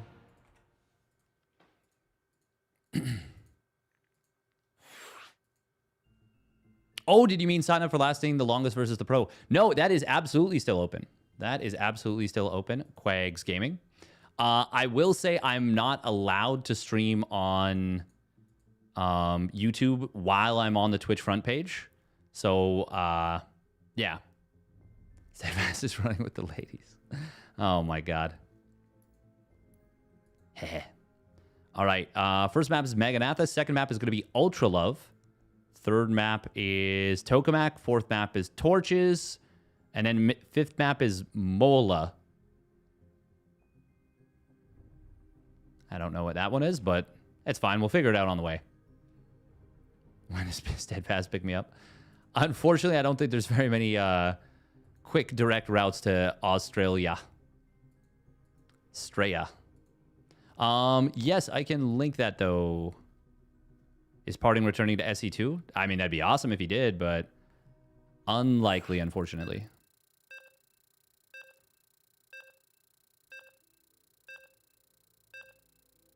He did for a little while. For just a little while. So, if you go...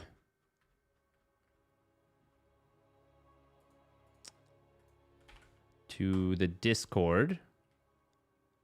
Quags Gaming. And then react to the post. That is the easiest way for me to organize stuff for it. All right, best of 5. Spawning down on the bottom right, it is Falcons Solar. In the blue. And his opponent spawning up at the top left, it is Beyond for the Shopify Rebellion. In the red. And we're going to be seeing a low ground wall here. The Reaper Man. Never forget to fear the Reaper Man. What's the time window? So there's going to be 2 time windows. One is going to be 5 p.m. to 7 p.m. EDT. And then the second one will be 9 p.m. to 11 p.m. EDT. So there will be 2. So if we don't get enough players to fill out both, then we'll let players pay in both. I am opening to subscribers first, but same thing. If we can't get enough players, then we'll have any old riffraff from the chat will be welcome to play. If we don't get enough players, we play Witcher 3. Well, that one might be harder to justify. But technically, not impossible? Question mark. Dot set up Mana's trolling without his knowledge. Oh, nice. So it is going to be 2 racks Reaper. Oh, he accidentally... Okay, that was weird. He, like, rallied backwards. Must be just part of, like, one of the things he does. He might have actually just been, like, practicing clicking. Like, oh, let me click on this mineral patch. Let me click on this mineral patch. Make a Witcher PvP mod.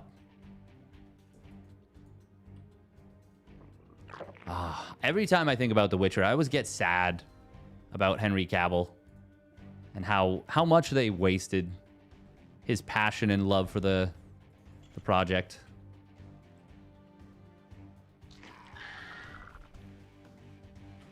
Command Center. That tells you it's not a 3-rack Reaper. And it'll tell you that even though you still want to go Ling Speed first, you can still take this expansion reasonably quick. But these are Beyond Reapers. And that is a scary prospect. He does hide the drone. Beyond going to stop at 3 Reapers, and Solar knows that. Behind this, oh, very fast 2nd and 3rd CC. Oh, man, the 2 racks Reaper play. That was such a cool thing when it first came out. I still think it's such a jacked build. But you do have to have, like, Beyond levels of Reaper Micro to pull it off. Solar going up to 10 Lings here. And, I mean, Beyond knows the time. He knows 3:30 is when he's got to get out of here. But if he could get a kill on a Queen, that would be huge. Lot of damage on that one Queen. Oh, he's going for this. He's going to get this. Yeah, he's going to deny that tumor. That's a big pick. And he should be just heading straight home at this point. Absolutely no reason to stick around on the map here.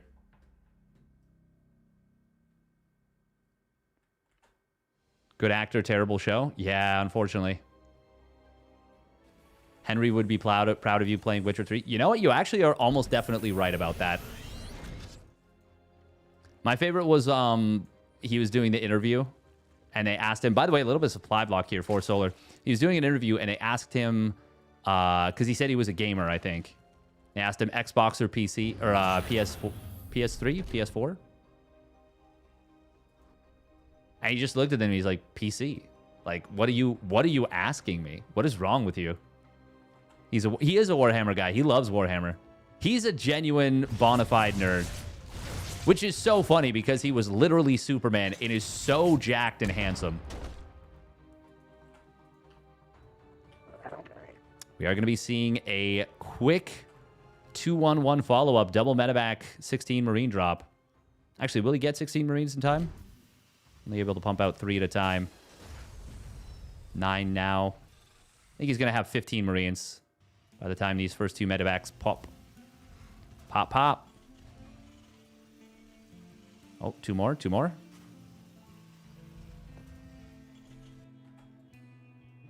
Overlord will get picked off quite quickly. Nice job.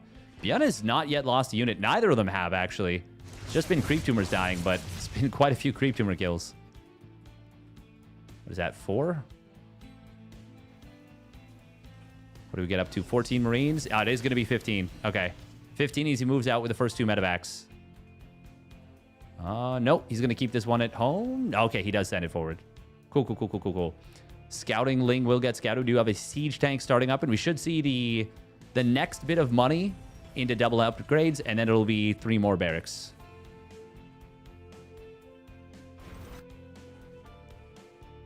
Solar has had a very, very good early game against this. No damage taken. Besides losing, you know, a couple creep tumors, which is annoying, but not the worst thing in the world. It's far worse to lose a queen, to lose some drones. We're going to see the Lings. They will be able to deal with this. Hellion went down very quickly. The medevac, oh, barely gets out. 30 HP. Oh, those queens were 1 volley away from a dead medevac with minus 8 Marines. Well, actually, no, he lifted up Reapers into it, so minus 6 Marines and 2 Reapers, maybe? Something like that. Heads of birds, a bear. Solar doing an excellent job of respreading the creep here as well. And Bian with no combat shields. He's got to be very careful here. I was going to say, he's got to just lift up and get out. Does get some really good value, though, out of the Marines. 13 Ling kills? Yeah, you take that. Trade out the Reaper for it? More than happy to. Solar is actually going to be faster with the upgrades. That is a very fast set of double upgrades here, and still a pretty well-timed Bane speed. Only, yeah, just over 40, or well, just under at this point, 40 seconds away. Ooh. He started up an infestation pit, but it blocked itself. He does fire up the 2-2 right away. Bian does have 2 tanks with his push, adding another one in behind this as well as an additional factory. This frontline tank is going to get jumped. 1-1 not yet done. This is a bit of an anti-timing for Bian. But Solar, without Bane speed, cannot continue through on the engagement. That actually was quite good. Even losing the tank, he killed a lot of Lings. Solar is in some trouble here. Oh, this hatchery getting very low on HP. There is a lot of transfuse on these queens. Bane speed will complete now. The tank. Oh, God, the Banelings, they are not going to be able to connect right away. Banelings, oh, they tuck themselves in range of the tank, but Solar now has nothing to defend. Just a handful of Lings and some high-energy queens. And those queens are not going to be enough. Oh, my God, Bian's done it. Mama la micra. Bian. Micro Jackson with the moves. That looked very scary for Bian with those Banelings right on top of his units, but no. No, he's got it.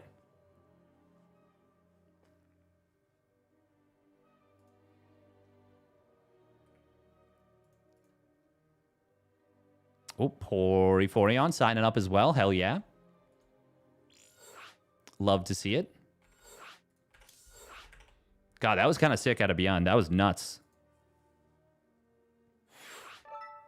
I mean, it happens to me all the time, but Solar is far better. Like, I'm like, ooh, Banelings, they'll connect. And they never do. They never do.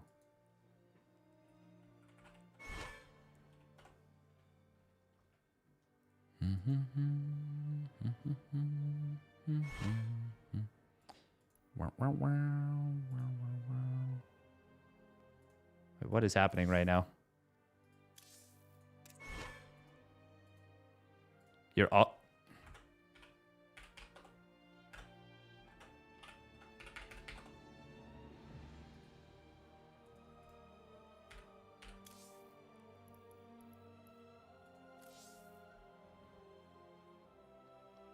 lobby bug. We got to relog.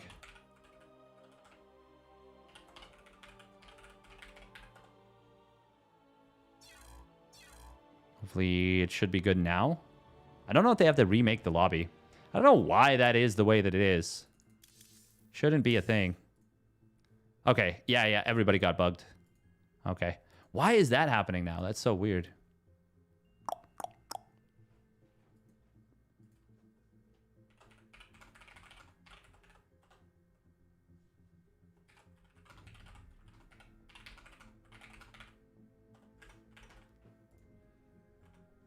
Man, really great game from Beyond there. That was quite impressive. Quite impressive. All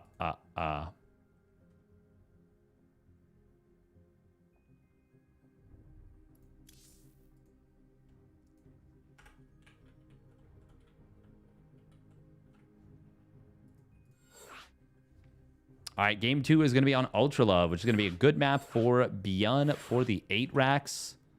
We'll see if that's what he goes for. Huck playing a weird battle arena game. Yeah, I saw Huck's been streaming a little bit recently. It's kind of cool. I was going to make a very bad joke, the fact that I didn't show as I grew as a person. Nice. Nice. Hey, welcome, Maples. You might be interested in this. I'm going to be doing a holdout challenge tomorrow as part of being on Twitch front page. It is for, of course, he's subbed to Huck. That makes sense. It is for subs first, subscribers first. But if there's not enough players, or if you subscribe, you know, or somebody gives you a sub, you know, lots of ways. But yeah, should be fun. Should be fun. That's going to be happening tomorrow at 5 p.m. EDT to 7 p.m. EDT, and then 9 p.m. EDT to 11 p.m. EDT. Tough times in Canada to be subbing. That's true. It's true. But if somebody gifted you a sub, you know, it'd be an opportunity for you to play as well. All right, here we go. Spawning up at the top right, it is Falcon Solar. In the red. And his opponent spawning down at the bottom left, it is the Shopify Rebellion's Beyond. In the blue. And it is once again another low ground Battix. Hold the phone. Nice. Wait, Polt streamed again recently? Really? Holdout Challenge was one of Seinfeld's best episodes? That's funny. 60.5% chance to win a best of 5 against Solar.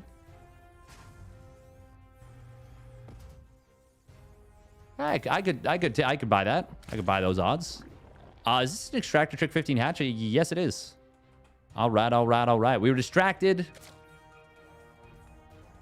but we're here.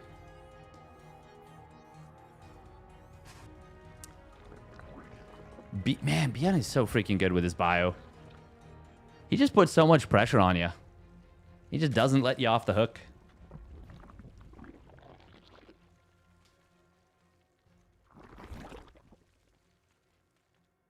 Got that execution.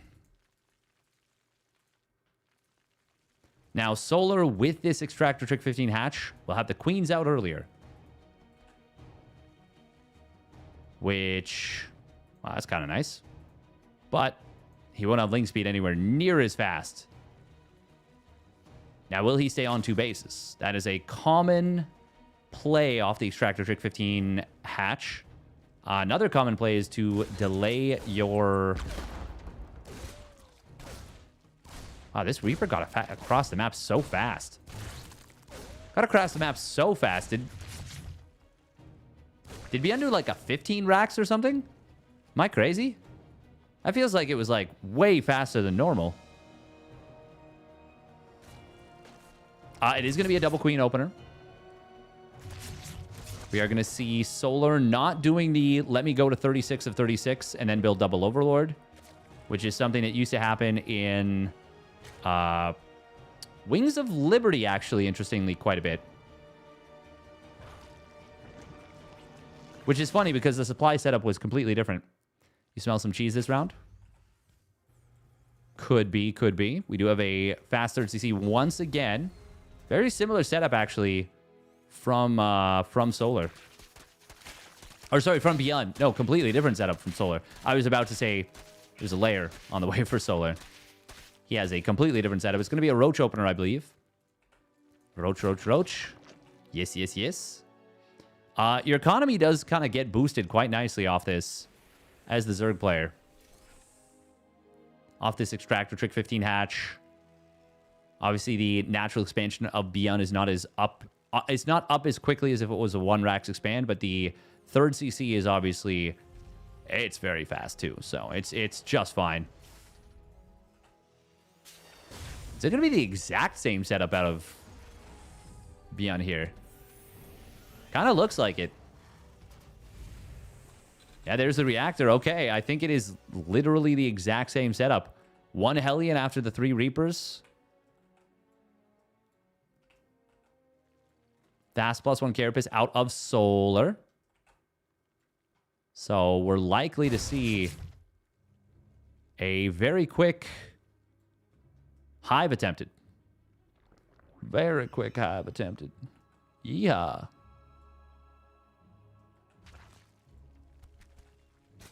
Safety roaches, generally speaking.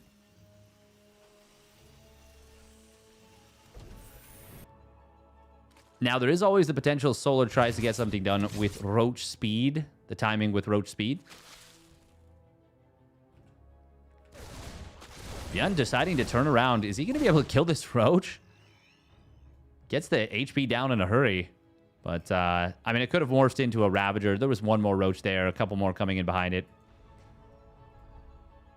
Obviously, it's nice if you can get the pickoffs, but it's a little dicey. Now, this fast +1 Carapace out of Solar is going to come online very, very quickly. Solar will scout with the Overseer and the Changeling, and he's going to see it's basically the same follow-up from Beyond. This time it is with 16 Marines, though. Beyond getting, he must have missed a tiny bit of the macro cycle earlier. Roach speed is completed, but these Roaches are not really set up super well to fight. Transfuse does not keep that Roach alive for very long at all. That's 4 Roaches going down. Obviously, Beyond loses his first couple of units as well, but I mean, the Marines are much stronger in this situation until the Roach numbers are a lot higher. Just because they're so small and mobile and they're able to go hunting. And the target fire is easier to bring to bear. Solar is going to look for a little bit of damage here. There is a siege tank on the high ground. Solar can still get some SCVs. It is worth it to go for these, I think. He's going to be able to kill 6 SCVs. Will get out of here. Second tank. Oh, right here, yeah. I was like, man, that's a lot of tank fire. 4 Roaches for 6 SCVs. Ah, he loses another Roach. I still think that's not bad for Solar.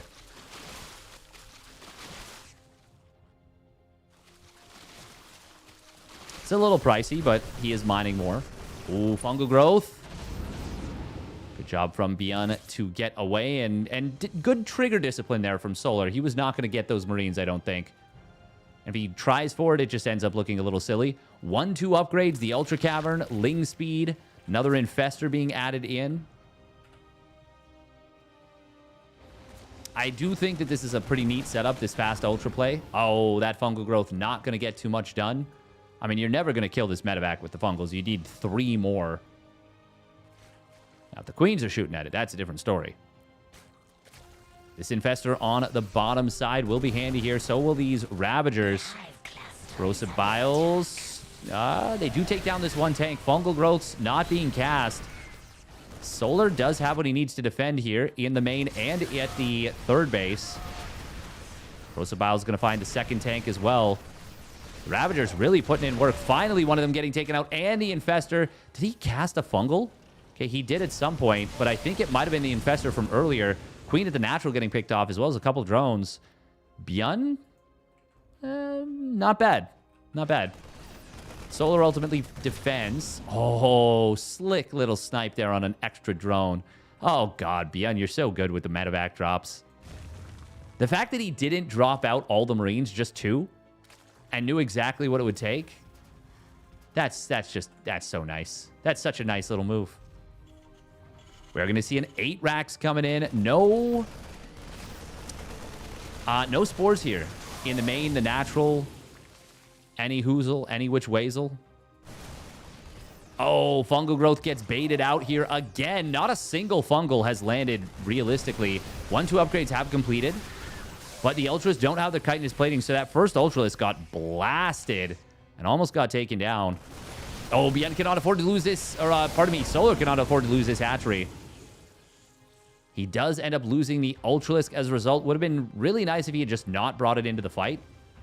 This medevac going to survive with 5 HP and will boost away. Solar is spending every bit of cash he has. So not going to be starting up that 2-3 upgrade setup just yet. There we go. There's a +2 melee now. But he wants to dump a lot of his money into these Ultralisks. By the way, 5 Marauders at a time. We do not have any Vipers being added in. These siege tanks at the back of the ramp. Are they going to be a good choice here? They're a little bit exposed. The Ultras get on top of them very quickly. And this looks like a great engagement, actually, for Solar. Byun didn't have anything to keep the Ultras from just getting on top of the tanks in the bottom side. And now, this was not the timing for Byun. He needed to wait for this 2-2. He wanted to set up the 8 racks very early, but this was a very anti-8 racks type of play from Solar. And now all the SCV is going to go down. Fungal Growth Corrosive Bile combo is actually not a combo at all. He just goes for the depot. But Solar's got enough to... he's got enough to take the game, I think, right here. 2-2 has completed for Byun, so maybe Solar will feel like he has to back away, but he's killed so many depots, so many SCVs. I would say maybe, yeah, I love the Infestor adage.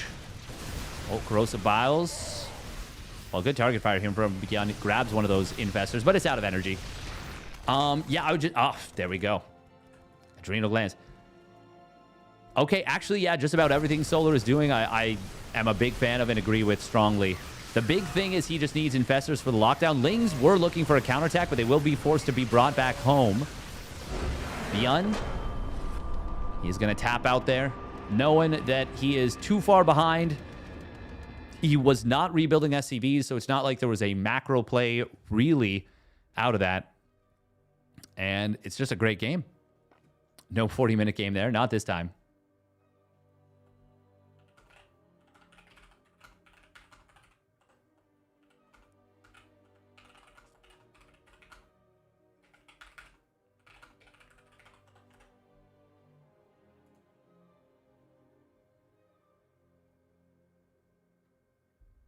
How bad did Canada get? I think it's just fine. I think that's an oh, okay. Wait, did we just get another lobby bug?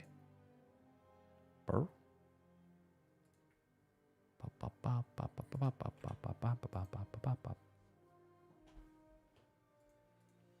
No, I think that was just a reference to Maples. Did I see that Amaranth subbed to me? Of her own volition and everything. It's crazy. Yeah. Absolutely wild.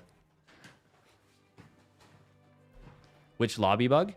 I don't know, but it seems like it happens only on the KR server. Torches is going to be map number 3. But basically, yeah, you get kind of like stuck.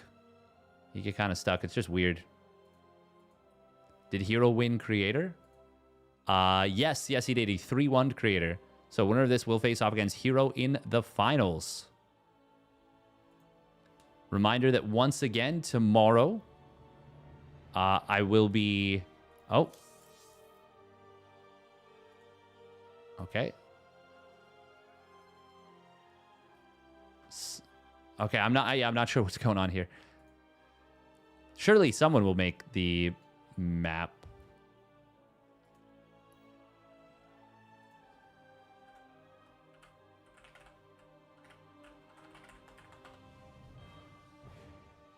I think it was Tokamak. Okay.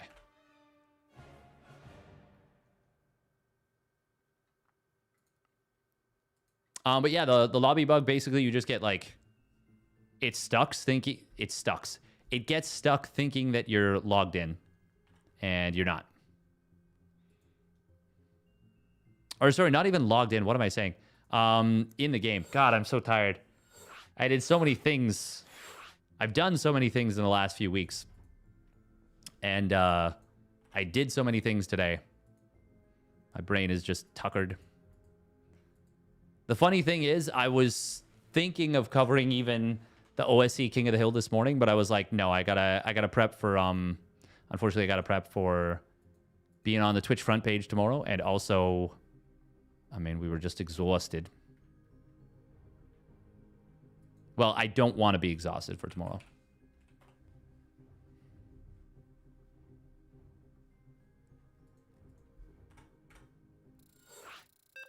All right. Tokamak is going to be game number 3 here. Solar getting Beyond as he tried to... Well, he tried to be a little bit too aggressive there, I think.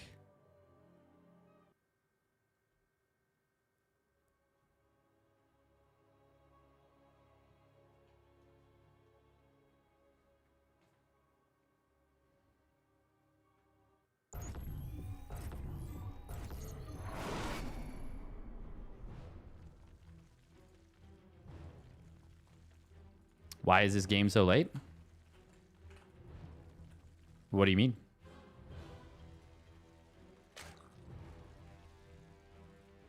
Spawning down in the bottom left, it is Falcons Solar. In the blue. And his opponent spawning up the top right. It is the Shopify Rebellion's Beyond. In the red. Amaranth, start chatting. We know you love SE too. She does. She said she got like masters, right? That's pretty dope. It's gonna be CC first, by the way, out of Beyond. Ballin'. We're balling out of control.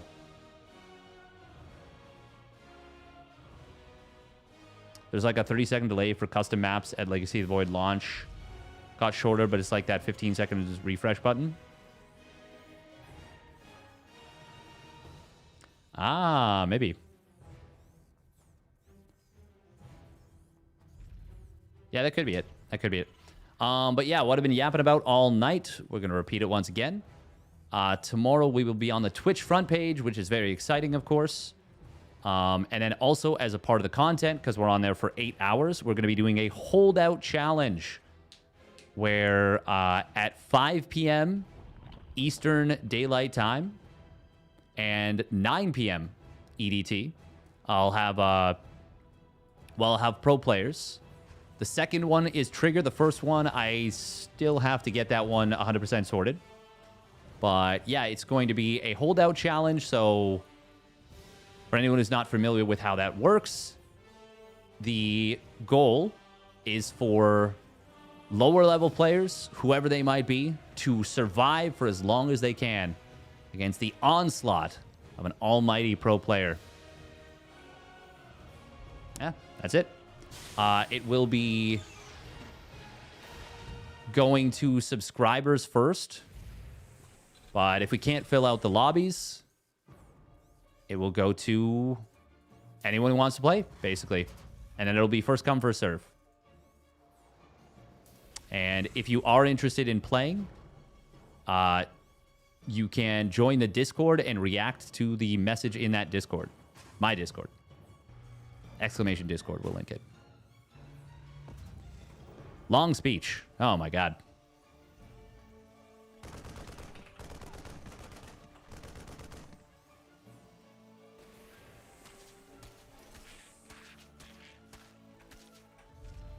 Oh, Lings. Oh my god. They're not supposed to get in here. Can you get this SCV? Oh, it gets locked. Oh yeah, you go after both those SCVs for sure. Oh, that's so good for Solar if he gets both. He already gets one. You definitely chase this. This is a oh, Beyond, nice job. Nice crisis management. Does he still get the SEV? Oh, he still gets it. Oh, that's so good for Solar. That's so good for Solar. Now, he doesn't scout the third CC this moment, but will this get... Where is this going? Oh, it's... Okay. Well, he's actually not going to scout it right away. Huh. Could be worse. It is going to be 3cc Viking. This is a very nice start for Solar, though. Oh, wait. Did he just cancel? Yeah, he cancels the Viking to go double NG Bay. Holy. Into that Overlord wood chipper.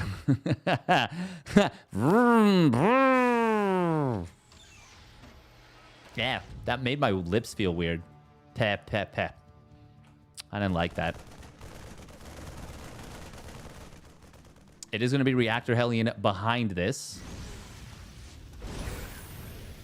Solar. Oh, Beyond doing the Beyond thing. Please, please, please start the next upgrade. You have the money. You have the money. You're rich. Oh, please start. Please start the attack. Upgrade. Beyond. It hurts my soul. My soul. My soul. Ouch, my soul. Oh, God. Every second that passes, it's like a Horcrux being destroyed. You shall not harm Harry Beyond. Oh, we did it. Wait, no. The Horcrux... Why would Dobby be protecting the Horcruxes? What is wrong with me? Get your Harry Potter lore right, Steadfast. You're not even close to right.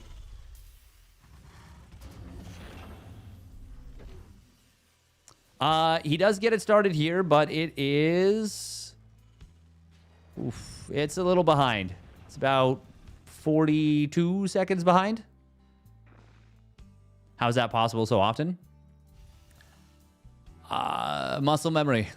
It's deep in his soul, in his bones. Oh, wait, he pulled off gas? Why are we pulling off? Murph? Guess he feels like he has too much gas mining. Solar with some very nice creep spread to start things off here.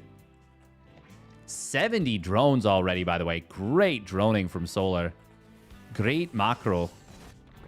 And he did go for a relatively quick double Evo himself. Times out the layer pretty nicely with the Baneling Nest. That's going to finish in a moment. Baneling Nest is just, 3-4 seconds behind it. Oh, imagine Beyond had 1-1 right now. With no Bane speed for Solar, this would actually be quite scary. But +1 attack will finish at about the same time as Solar's 1-1. And +1 armor on Marines. Well, it's a funny concept. But I can tell you, having faced a 2-base all-in where we were super dead, but we managed to drag it back, and our opponent made +1 armor instead of +1 attack. The +1 armor is far less effective. Oh, Beyond missed a little target fire here. Could have maybe gotten a drone or two. Oh my God. Hello? Okay, we're good. We're back. We're back. Beyond gonna go for the 8 racks once again, this time with no speed burrow mines, so just slow burrow mines. Oh, is it gonna be Tech Labs? Or? My ADHD makes me have to reread things a lot. Yes. Me too. Does Steadfast even read? I just kind of guess the letters, you know? I guess the letters and I go off vibes. I'm like, yeah. Uh-huh. Queen's going to get jumped, but Solar with a quick reaction time gets out of there. Gets on out of there. Solar a little supply block, but only for a moment there. And the moment's gone. Then the moment's gone. Man, this creep spread from Solar. He's so good at this. 2-2 for both players is similarly timed, which is very good for Solar, considering how fast the 2-2 of Beyond is. And how much faster it could have been if 1-1 was right up on where it should have been. Oh, Viking. Oh my God, is it going to kill this Overlord? Nope, saved by a Spore. somewhat like Saved by the Bell. Yeah, doesn't see these morphing Banes, or he doesn't care about them, but he probably just doesn't see them. I think he cares. Oh, I like this. A little bit of creep over here to let the spores reposition if they are so inclined. Solar right on top of this drop. And that will be a spore reposition. Hey, and the Viking gets blasted out of the sky. Also, that's a big Overlord farm. Solar has maxed out. Beyond is just right behind him. Oh, nice little wraparound on these frontline Marines. Gets the kill. Beyond does collapse the rocks and deletes the minerals off the map. I don't know if I like him reopening the rocks, though. I feel like this is a... Oh, okay. He's going to poke forward from here and keep the Marines behind. That's kind of neat. That is a lot of Marine Marauder. Beyond did take a 4th CC during all this. Oh, Widowmine getting killed before it can go off. Second one gets a pretty decent connection. Actually did it. Says it only has 1 kill. That seems like a lie. Oh, this one has 9 kills. Meanwhile, it's an orbital at the 4th. The Forbital. Beyond starting up 3-3. He is going to be continuing to ramp up the pressure with pure bio. Continuing to apply that unrelenting parasitic bomb on the medevacs. Double parabomb, but a double split is double nice. Double. Toil and trouble. Hydra Lunge being researched here. Widowmine. Ooh, big connection. Second one on the right, I think, was also not bad, but the last one there, not the biggest. Still, Beyond's able to kite back nicely. Keep a lot of his bio units alive. However, Solar clearing out the minefield is pretty nice. But does Beyond have a second... Is he even going to build a second factory? I mean, I feel like you need that drilling clause for this to be effective long term, especially with now lurkers. Well, actually, at this point, it's lurkers are just such a huge problem. But big attack on the left side. Beyond moving in with 4 medevacs worth of units. He's going to be able to take down this hatch if he targets it, but he's not doing so. And that will allow Solar to get the Banes on top of him. Okay, that's a defense. Oh, and it's an attempt to break through the lurkers. He will get through here. He will kill all the lurkers. Was that worth it? Tries to knock Solar off balance. Ooh, Banelings not able to get the best connections, but decent. Very decent little connections. Good split right there from Solar. Widowmine's kind of flying all over the place and dying all over the place. Chaos here on Tokamak. But Beyond is about to finish up his 3-3. He starts up double starport. Oh. Lurker's going to get denied here again. That's a big pick. Solar was really relying on these to anchor the right side, and they did not complete. Are there any lurkers on the field? There's 2. One of them goes down very quickly. Oh, no. That is a ranged lurker, too. Beyond just killed 19 drones. What? Where? I swear I didn't see it. Must have been down on the bottom. Was Solar on like 100 drones? Or has he just been rebuilding them very quickly? Blinding Cloud does come in. Oh, an attempt to break through this lurker. He gets it. Transfuse could have been used to save that. That would have been huge. Unfortunately, Solar... I mean, he's just getting battered by Beyond. Beyond is keeping so much pressure up. And he is starting to force those tiny little missteps, or not even missteps per se. Just, yeah, Solar not able to do everything he needs to do. Lings are going to get in on the other side of the map, but Beyond is able to get back in time to defend and not lose a single SCV. God, another great game between these two. Beyond adding on the Liberators. 3 at a time here. Ooh, little flank. This might be a little bit too far for Beyond, but he's going to be able to pick up and get out of there. Hydra Lunge could be used to go chasing these medevacs, but it looks like he wants to go defending on the left side.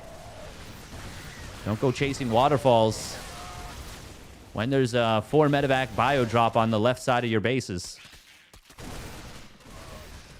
Man, this is actually such a sick game. Late game NG Bay upgrades coming in. Solar has started up as +2 melee or +2 missile and +3 carapace. But his army is massively out upgraded right now. 2 upgrade lead versus the Ling's Banes. A 3 upgrade lead versus the Hydras. And if you don't have Vipers, well, I mean, it's going to come down to the Lurkers, really. But that's where the Liberators come in. No range on them just yet. But this looks like a scary proposition.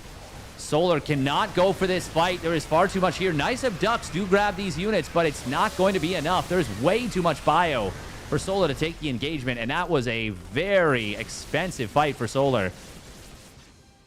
Byun has been chipping away and gaining momentum. Oh, but attacking into Lurkers is not great. However, it's just 2. And with it being just 2, there was enough of a spread from Byun. Great decision to go through this area where it was a rather wide open spot. Meanwhile, Solar is going to try and counterattack with some of the Lurkers here. We still don't have any ghosts. It is just pure bio, basically. Oh, Vipers, 1 and 2 of them getting taken out very quickly. Byun does have to be a little bit careful. This is a little bit of a sloppy retreat. Losing a lot of units to these Lurkers very quickly. It does not take a lot of missed attention to lose a lot of stuff to Lurkers. They will kill bio units, and especially Marines, very fast. Marauders on a little bit of a slow retreat. Going to get taken down. +2 missile has now completed. +3 carapace is finishing up momentarily. Solar does have a singular Ling right here. Oh, look at that. SCV is being microed into this safe zone. 20 SCVs go down. This game might not be over. But, oh my god, he just lunged and then sat there. Solar, well, okay, we could not have done that worse. Solar is going to tap out. I was just about to say, he was 40 army supply down, but needed to not take the fight at that planetary. This game might not be over. GG. Oh, brilliant timing on that one.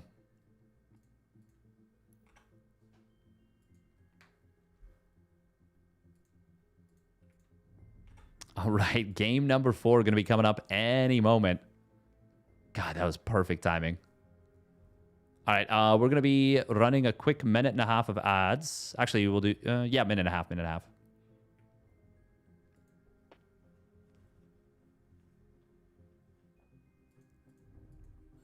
Torches, going to be the map here. Hero is waiting patiently in the grand finals for the winner of this one.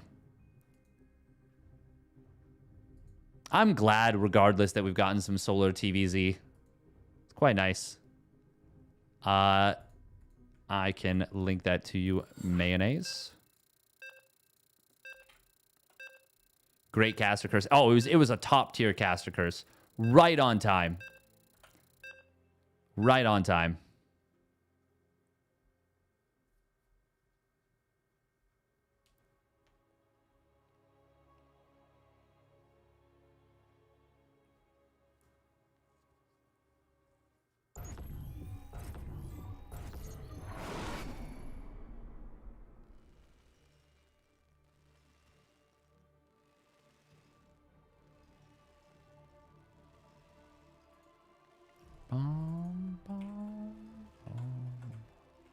I was thinking like I was thinking, you know, Byun would just he'd kind of chill, he'd reset, he'd be like, okay, or sorry, Solar would chill, he'd reset, be like, okay, we just did some good damage, we killed a fair number of units, we now have the eco lead once again.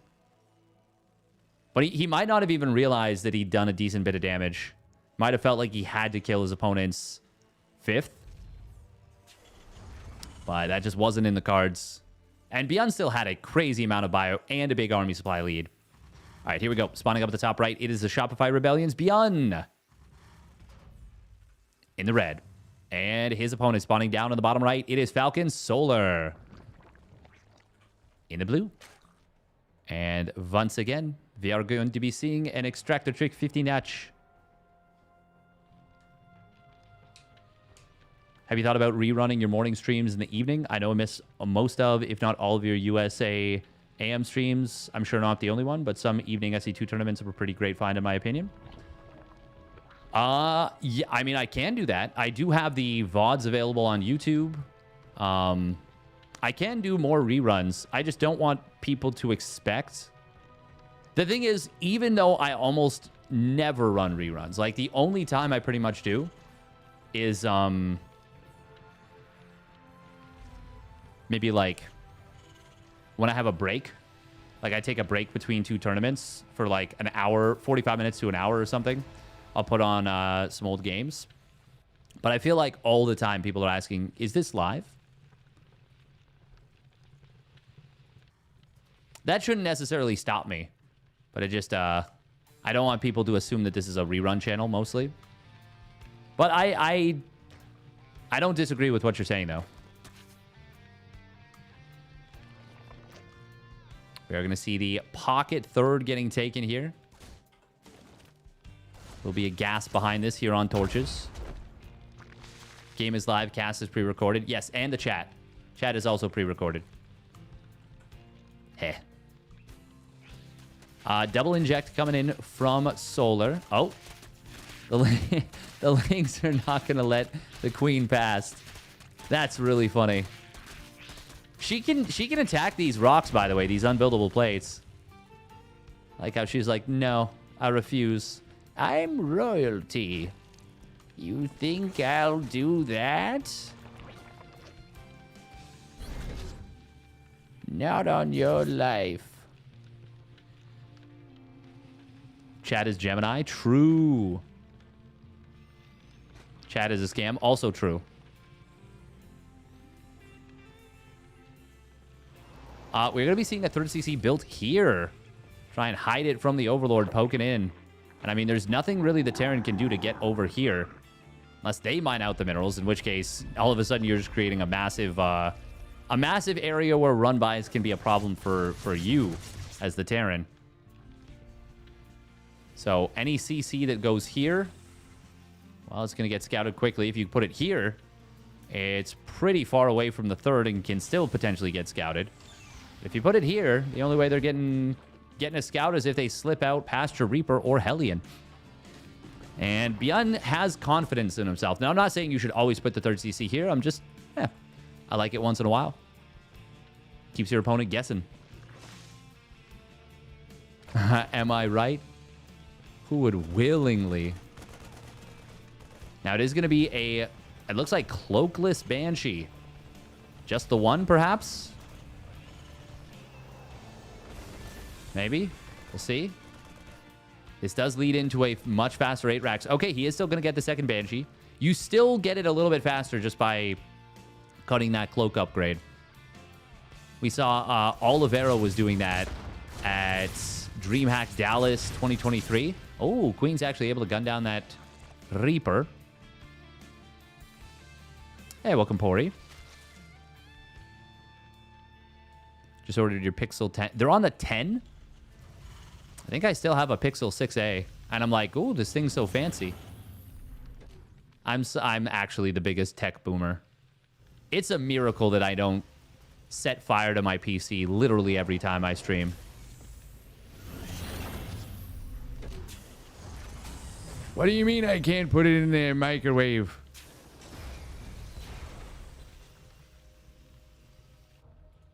Roddy does roll his R's with proper intent.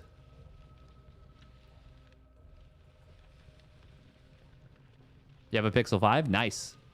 I mean, honestly, the Pixel it's just a great phone. Ain't nothing wrong with old tech. It's not even that old. Smartphones like are good. The Apple Wave comes to mind. Apple has gotten out of hand with what has managed to convince its fans to do. Because if you're an Apple products user, you're not just a customer. You are a fan, most likely. Not always, but I feel like it's pretty common. I will say the AirPods are pretty great. The AirPod 2s. Oh, little spotting. Little bit of damage coming in from the Banshees as they spot an opening. Almost gets a queen here, too. Oh, dropped it to 1 HP there. 5 drones, even without cloak, is so good.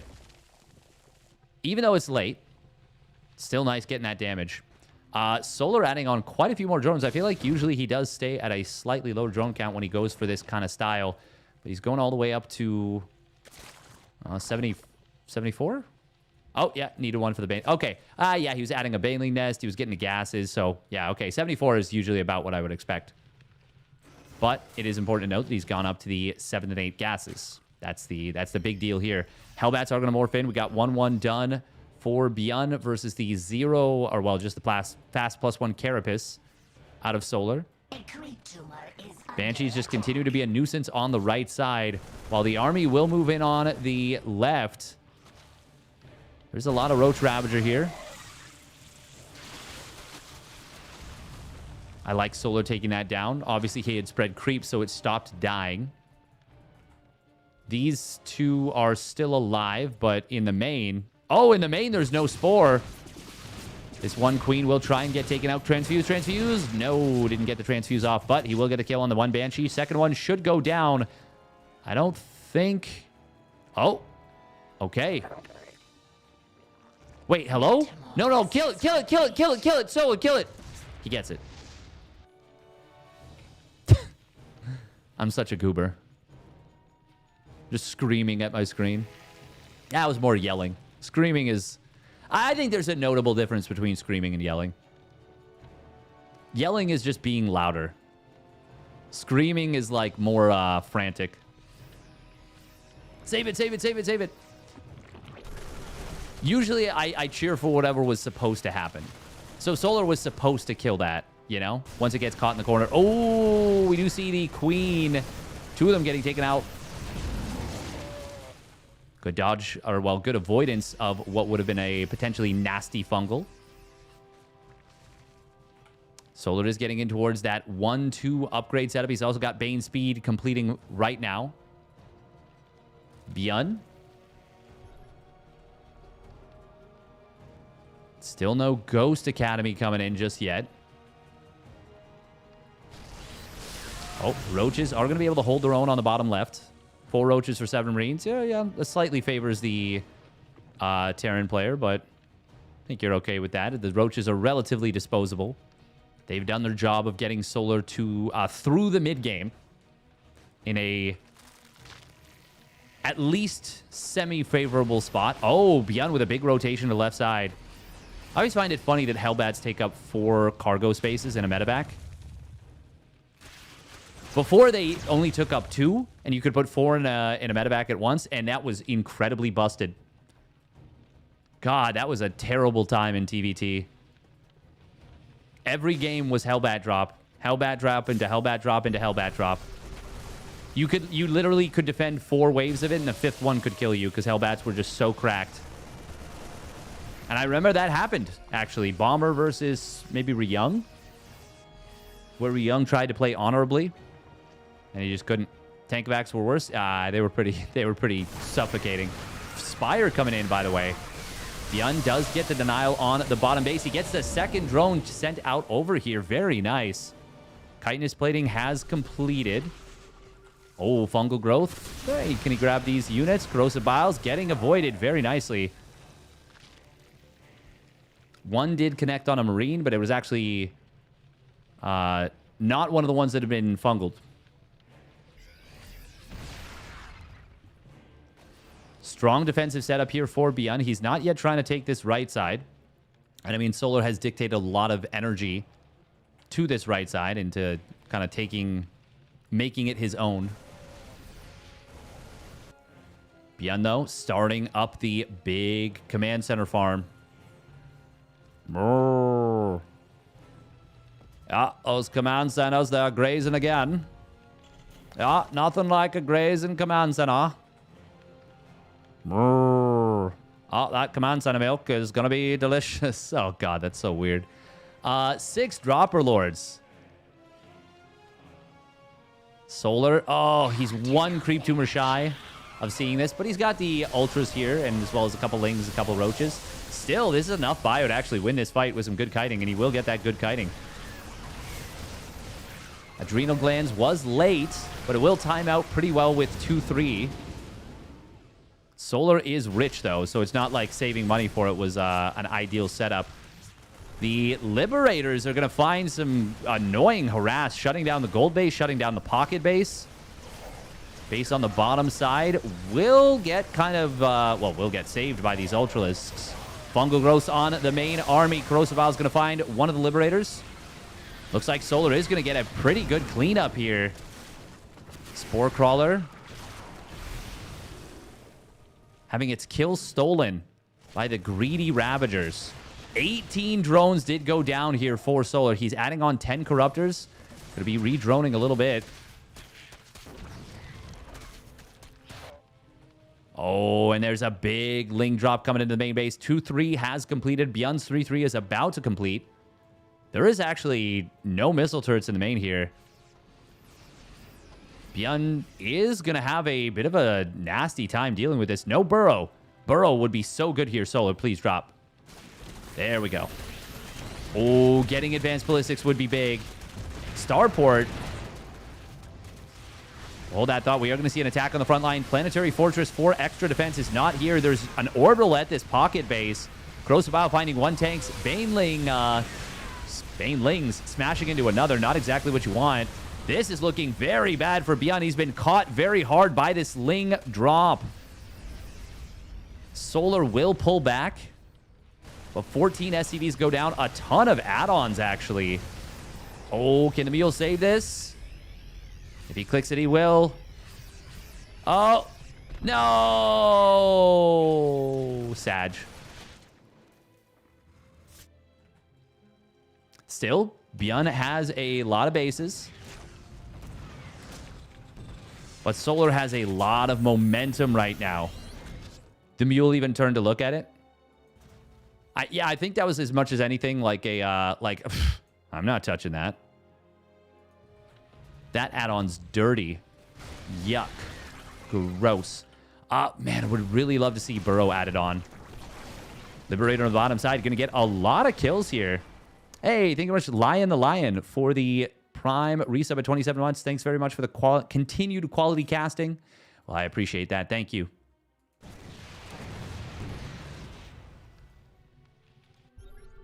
Quality. Sometimes not. We still don't have any ghosts. You cannot deal with this army without ghosts, I don't think. I mean, I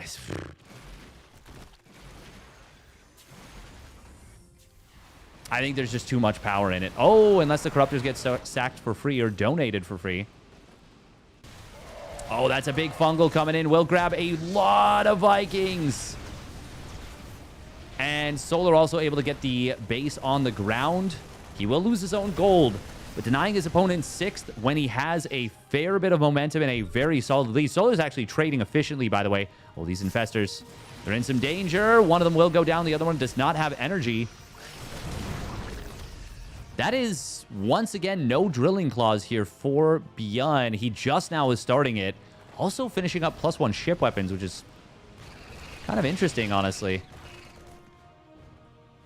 Beyond has gone up to 4 starports. He did lose one of the extra ones he made in the main, but he replaces it with 2 more.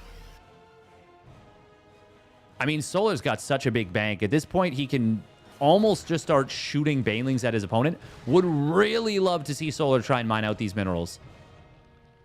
It's tricky to do when there's nothing else going on, but just send like 6 drones and then go for a couple attacks. You know? Oh, nice split against the Widow Mines there just before Kite. Drilling Claws completes.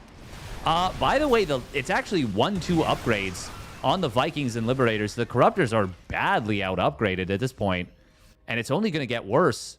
If we get to 2-3, we might see a very weird scenario where Beyond wins with like Sky Terran, which would be really cool, but also Corrosive Isles are something that could Well, fungal corrosive bile combo could be very scary. Okay, there we go. Solar has added a +2 flyer attacks upgrade. He's also gotten a added the Greater Spire. Finally got that burrow upgrade, though, which is what I was looking for. Oh, looks like a Widow Mine hit somewhere. Oh, it was here at the gold base. Ah, very nice. Overseer will get added in. God, this is absolute chaos again. These games are so exciting. 3-3 is done, so late game NG Bay upgrades are being researched right now. High-sec auto-tracking. I didn't realize high-sec auto-tracking was so much faster than than the building armor. One of them is 57 seconds. One of them is 100. Oh, fungal growth going to come in. Baneling's going to try and connect. The bio, though, will be able to successfully retreat back to the Liberators. Fungal growth is available. He doesn't go for it, though. He had double fungal available. Attacking through this gold-based position is very, very awkward. Widow Mines are set up behind the missile turrets. There's a couple Liberators as well. It's going to make for an expensive attack to go through. Fungal's... Okay, he does land them on the Vikings now. Corruptor's going to go for the fight. Does Beyond have enough to hold? Not really. He will clear up this Ultralisk on the right side. Oh, and this one running into a bunch of Liberators. Actually... Solar getting split apart in a pretty awkward fashion. Corrosiviles are going to find this one Liberator. I mean, Solar's still got such a big bank. And even though it's a little bit more cost efficient for Beyond in this fight, Solar is still outmining his opponent. Well...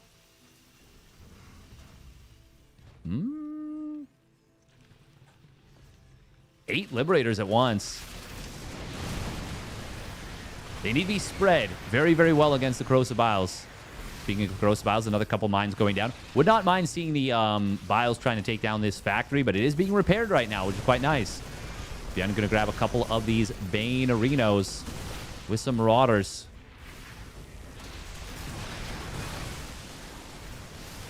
Oh, Solar, he's got to be careful about getting too wasteful into this position. But if he can land a fungal on a bunch of the bio while it's out of position, that would be very good. Solar is trying to get through here. He's trying to blast, but he doesn't have the units. The Liberators kind of pop off, and now Corruptors, with their +2 weapons against no armor, are going to do very well and chase the Corruptors all the way back. Oh, but a brilliant spread right there from Solar on those Corruptors. Byun is... He's got to be so careful. This last minute and a half to 2 minutes has been very good for him, but... he is still not rich enough and not far enough ahead to just push willy-nilly onto creep. What he should be doing is exactly this, trying to secure the gold base and really split the map in half. Oh, but unfortunately, he's not going to be able to do so easily. Corrosive Biles will find one of those Liberators. Banelings and Lings getting a fair number of SCVs. Solar going to once again try and take this pocket base of Beyond. Solar is getting to a point where he's going to start mining out of his bases on his side of the map. Broodlords. Broodlords coming in. These are 2-0 Broods versus 2-3 Liberator Viking, but, I mean, it's actually just Liberator.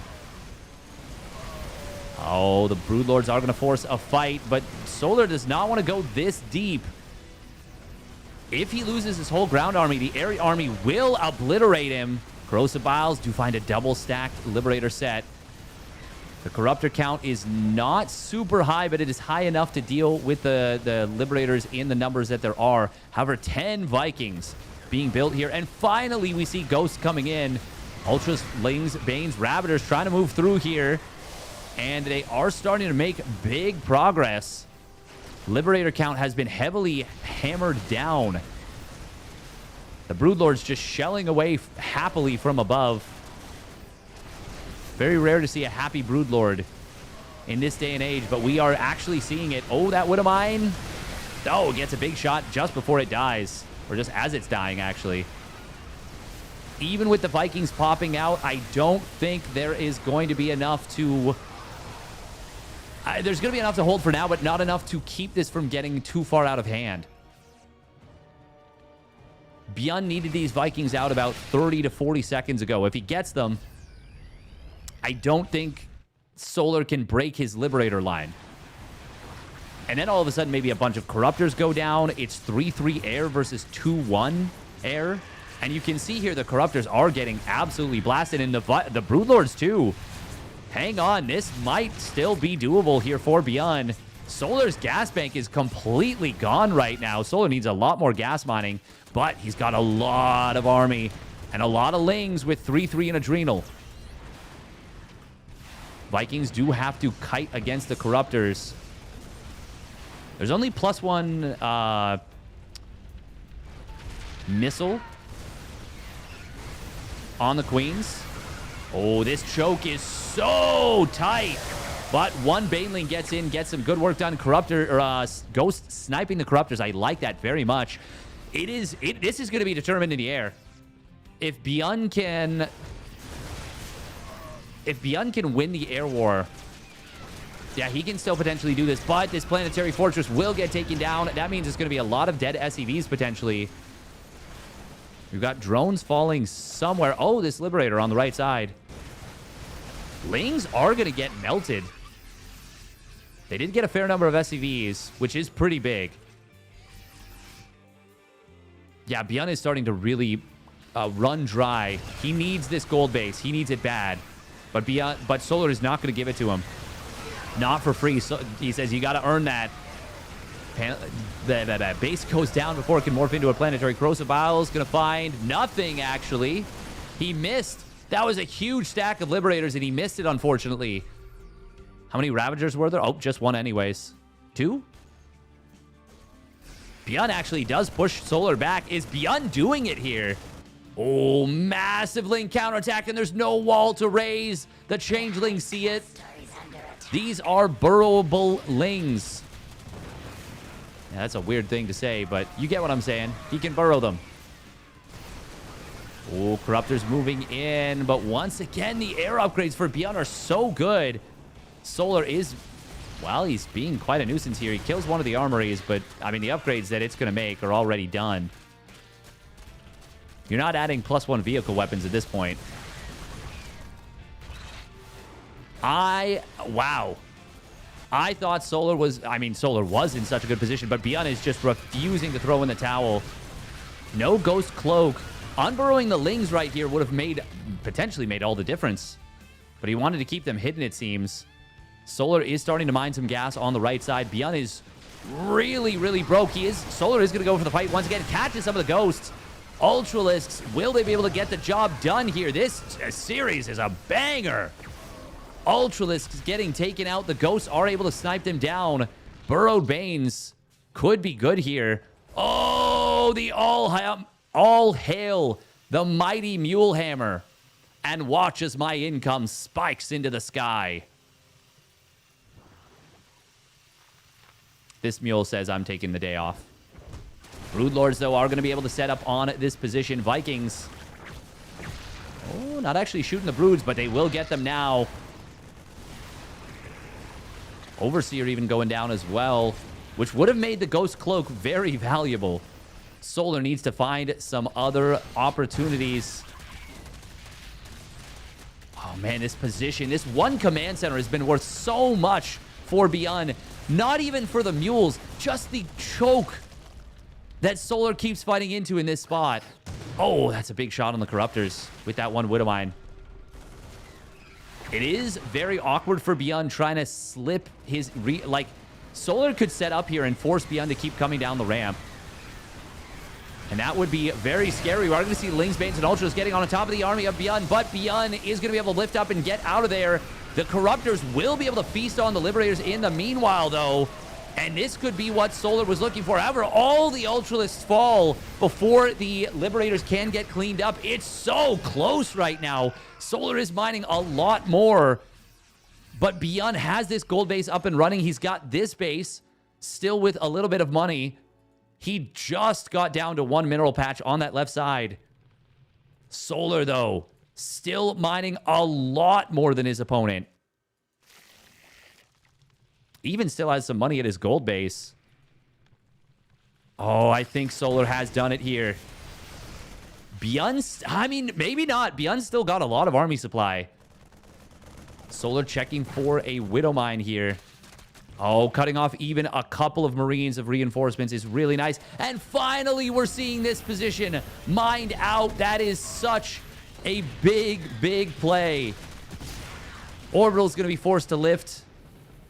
Solar will completely maroon this base from any additional reinforcements.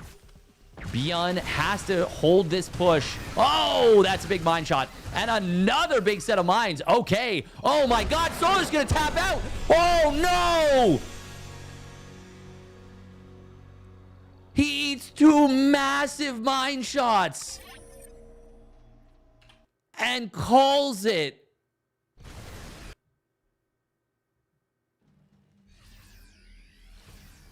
Oh, man. Oh, man. 4 massive mine shots? Yeah, I was going to say it might be more than 2.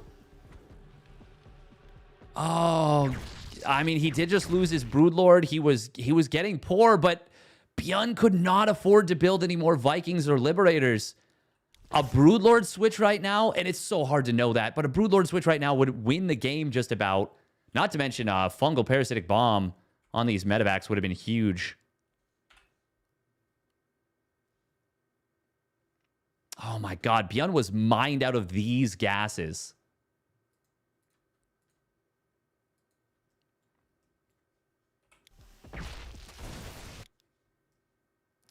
Oh, 23 kills. Another one with 18 kills. Oh my God. Another one with 14 kills. Sheesh. Oh, that is pain. But what a game from both players. And what a game from Beyond. He outlasts his opponent. God, that was an incredible showing. Unit lost. Oh, I definitely should have looked at that. But I did not. That's my bad. I mean, when the Terran player just doesn't die like that, I do not blame the Zerg for, like, feeling bad about it, you know? All right, we're going to get into the grand finals just about. We do have to run, like, 3 minutes ad, so I do apologize. So will it still win? Why he tap? Not necessarily. I mean, he was still in a good position, but that was going to be tough, even still. Like, Beyond had the gold base. He still had a lot of stuff. A lot of army supply. And Solar had just lost, like, a ton of units. Solar had no more bank. He had a little bit of a bank, but not a big one. Very, very minor. It was mostly gas, too.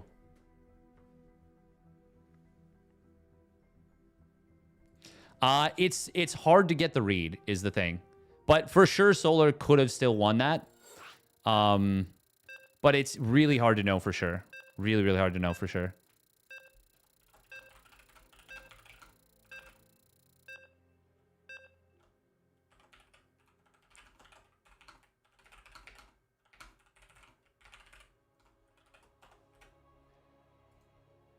Beyond couldn't build Liberators and no gas. Yeah, I agree. I agree. I'm saying if that feels like a rage tap out. No, I don't think so. I don't think it was a rage tap out. Because that was still going to be tough. It was still going to be tough.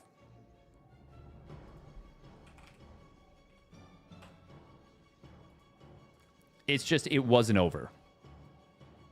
But once again, it's hard to keep track when the game is as messy, as chaotic, as fast as that one is. Yeah, exactly. He does not have full info. He doesn't know that Beyond doesn't have a bank. And that Beyond's... For all Solar knows, Beyond is building 6 Liberators right there. It is extremely difficult to keep track of the resources lost. All right. Oh, wow. We've got some spicy action starting off right away. Spawning down to the bottom right. It is Hero in the blue. And he is SCV scouting, which is good news for him because he's up against something spicy. At the Shopify Rebellion, it's Beyond in the red.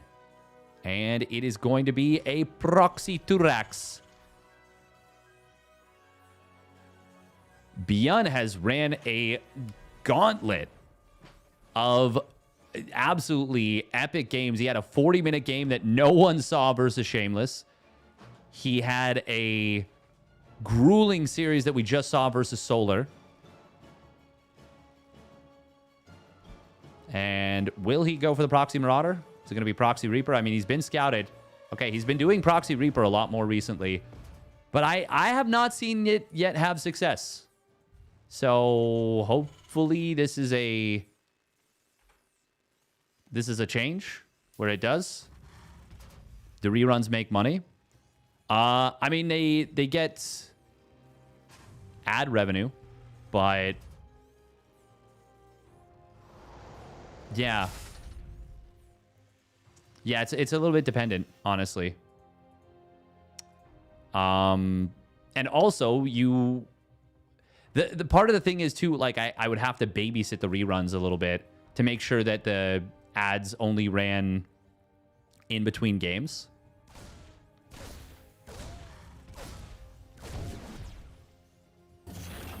Looks like it's going to be 3 Reapers. Oh, finding a second probe. Okay, well, that's actually kind of nice for Beyond.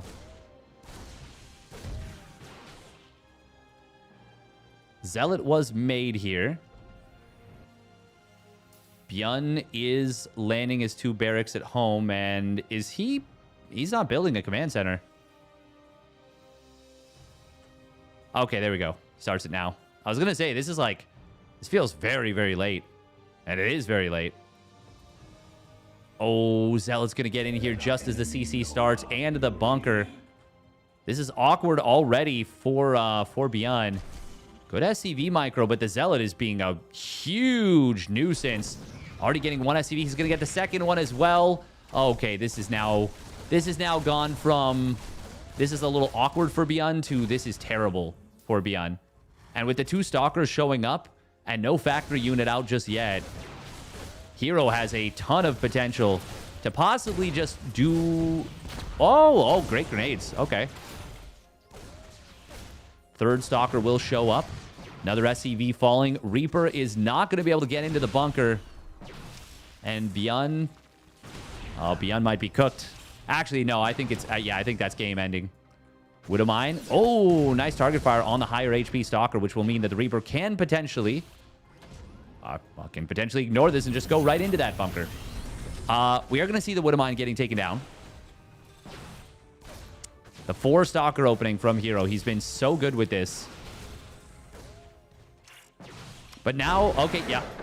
I was going to say, with the Stalkers here, this CC would take forever to finish. And Beyond just going to be forced to tap out. Yeah, like I said, the 2-Rax... The thing is, maybe it's going to be a 2-Rax Marauder, and then he gets scouted and says, okay, I'll go 2-Rax Reaper instead. But I'm just like...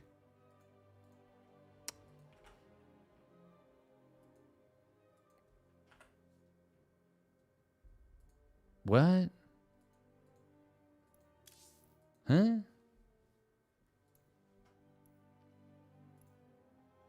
Yeah, I don't know. It's a little strange. It's a little strange. Revenge for Solar. I mean, that was a super dope series. Oh. I have to join the party.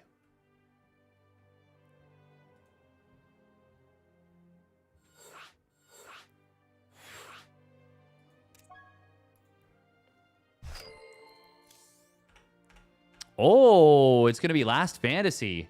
Ooh, that's fun.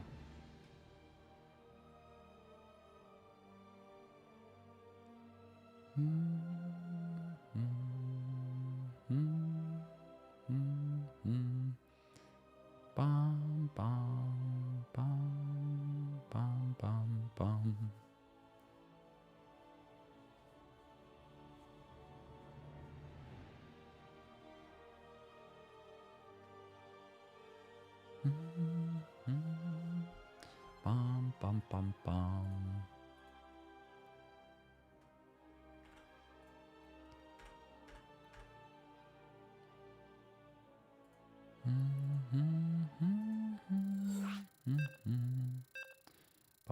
Bum, bum, bum. Bum, bum. Bum, ba-da-dum.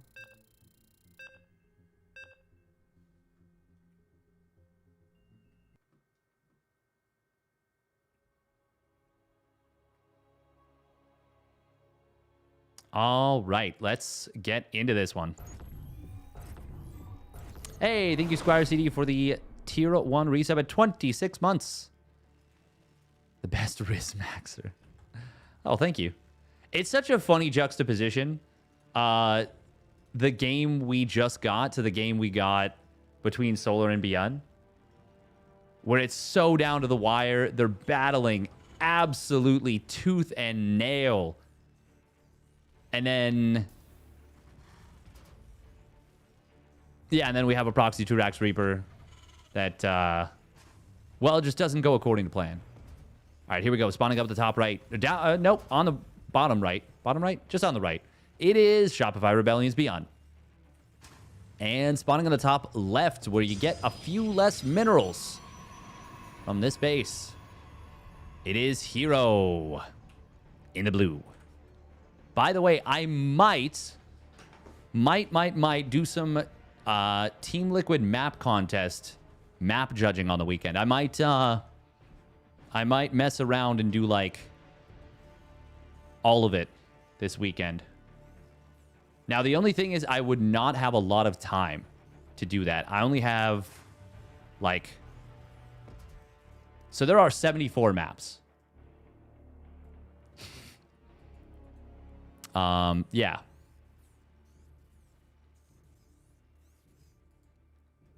$74 maps.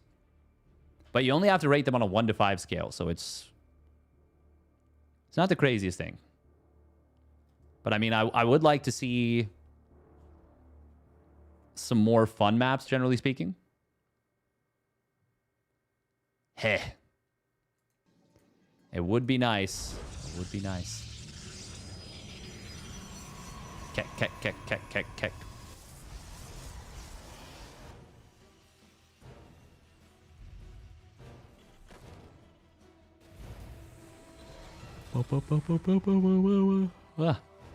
Meh.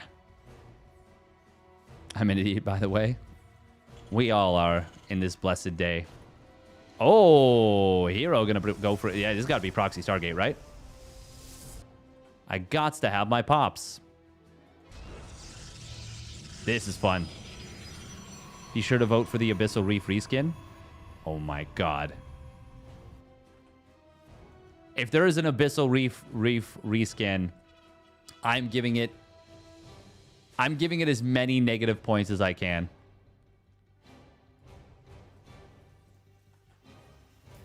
Bum. Bum. Bum. Bum. I feel like this is relatively unexpected. Even though this is the kind of thing you would expect to see on a map like this, it's, well, it's easy to forget. Easy to forget that it's a possibility. Of course, it is going to be that Proxy Oracle. Quad Adept before Warp Gate. Also, did Hero start Warp Gate late? I don't... well... actually, yes, he did. Oh, no pylon here. Probes... oh, wow. Hero does get the kill on those probes.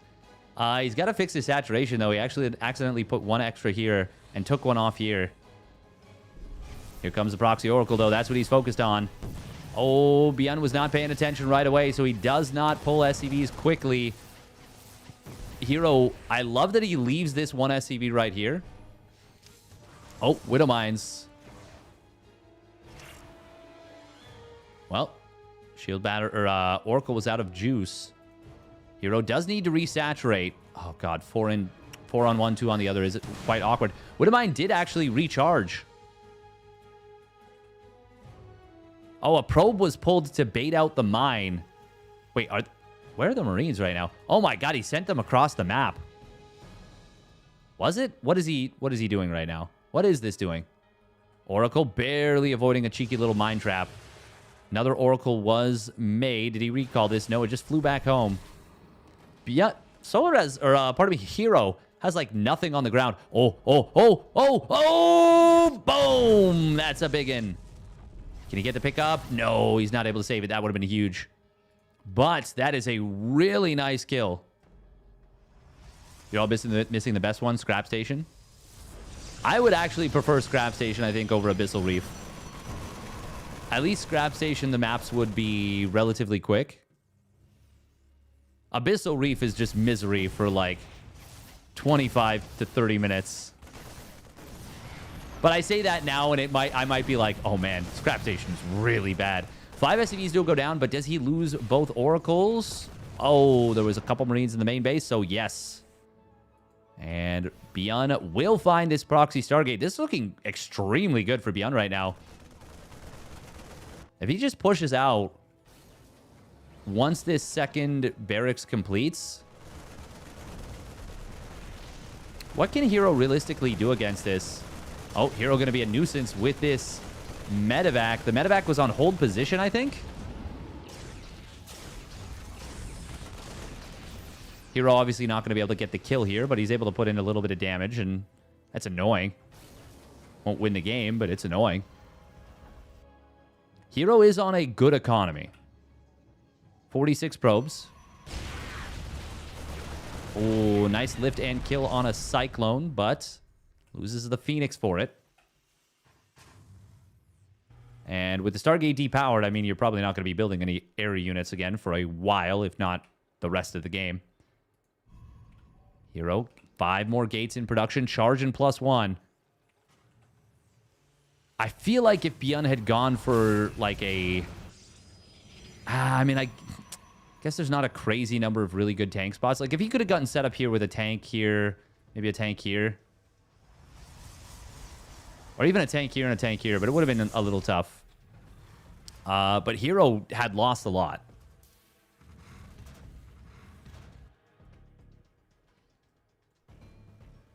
Hero has more workers, though. He does. He does indeed. Oh, Viking. What was that doing over there? Bjorn will be... Oh, we'll be able to hit a pretty good +1 stim combat shields timing in about... Once combat shields finishes. I think that's the... Well, actually, no. +1 weapons is a little bit later. Ah, but they're both pretty closely timed. Stim being done, though, is really nice. However, this is an excellent pylon. Oh my god, Hero. You're so funny. Hero is absolutely a comedian. You cannot convince me otherwise. Look at this. Putting a proxy gate right next to where he proxied the Stargate. That's funny. That's hilarious. That is objectively so funny.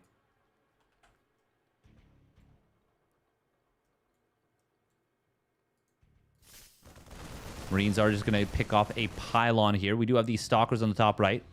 Zealots will run into the main army. And he's going to lose a couple zealots quite quickly. Storm, though. That is getting very close to completing, and he's already got a couple of Templar with energy. That is quite the gateway setup here at the natural. A little bit dodgy.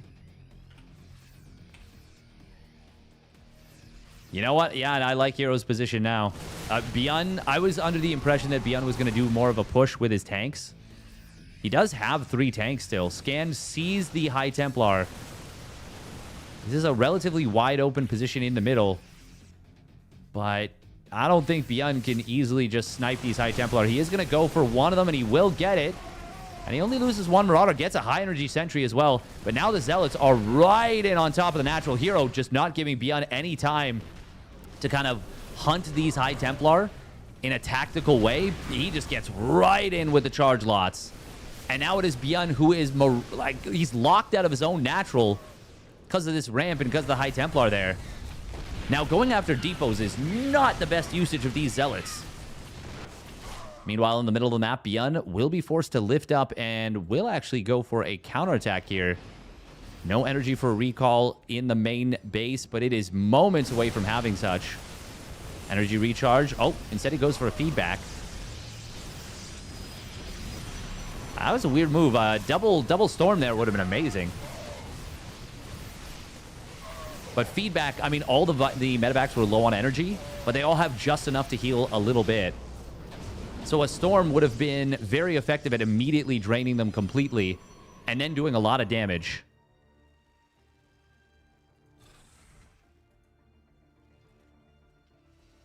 Ultimately, a very messy situation, but Bjorn comes out of it with the ability to land his third CC. I mean, Hero's got 2-1 upgrades, though, now online. Bjorn just completed his +1 armor.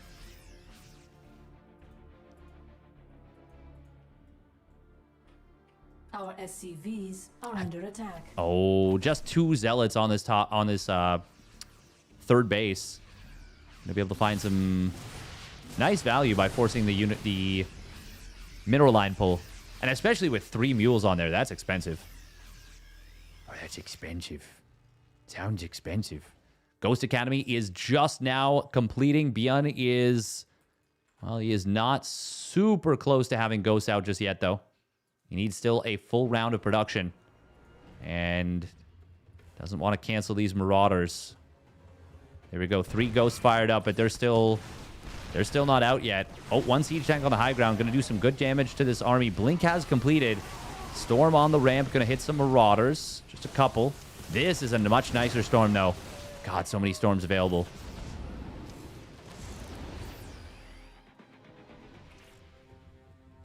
Bjorn going to go for this counter drop here. Hero just misses it. He doesn't have a crazy number of Blink Stalkers. Wow, this drop really threading the needle.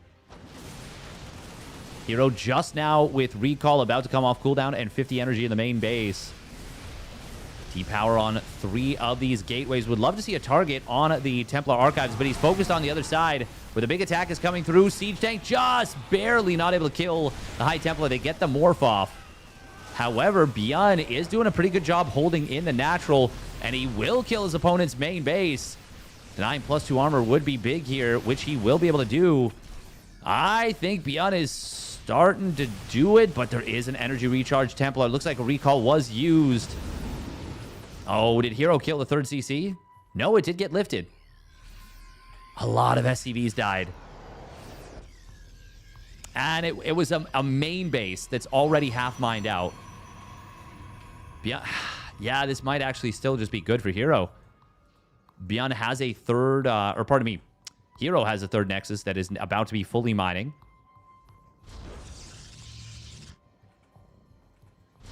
Yeah, it's 2.5 mining bases right now. To soon to be.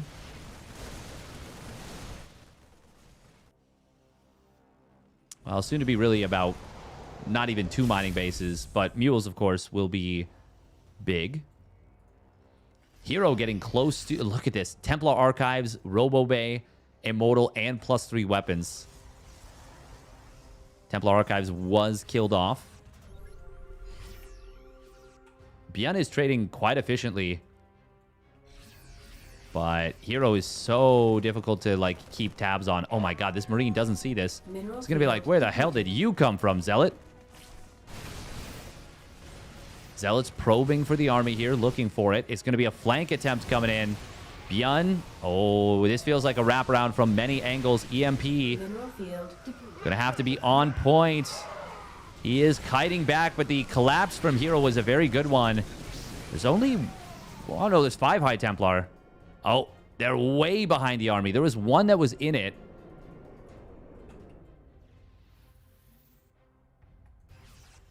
That's funny. I thought there was going to be like 4 or 5 High Templar in that army. There was only one for a while.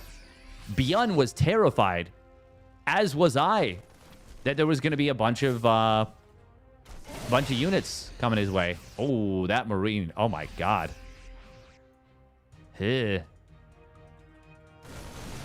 Oh, EMP does land on one of these Templar. There's another one here. Bjorn gets the scan, but the storm comes in from somewhere. I didn't even see where that High Templar came from. Meanwhile, more storms coming in from the side. Bjorn will be able to withstand them. He's got a ton of medevacs. 9 medevacs. Oh, nice Archon Morph right there. Hero is really good at timing his Archon Morphs for the most annoying possible scenario. Like, really making it so that his opponent wastes the most possible time killing the Archon. But we got to talk about this. This is a GG transition if ever there was one.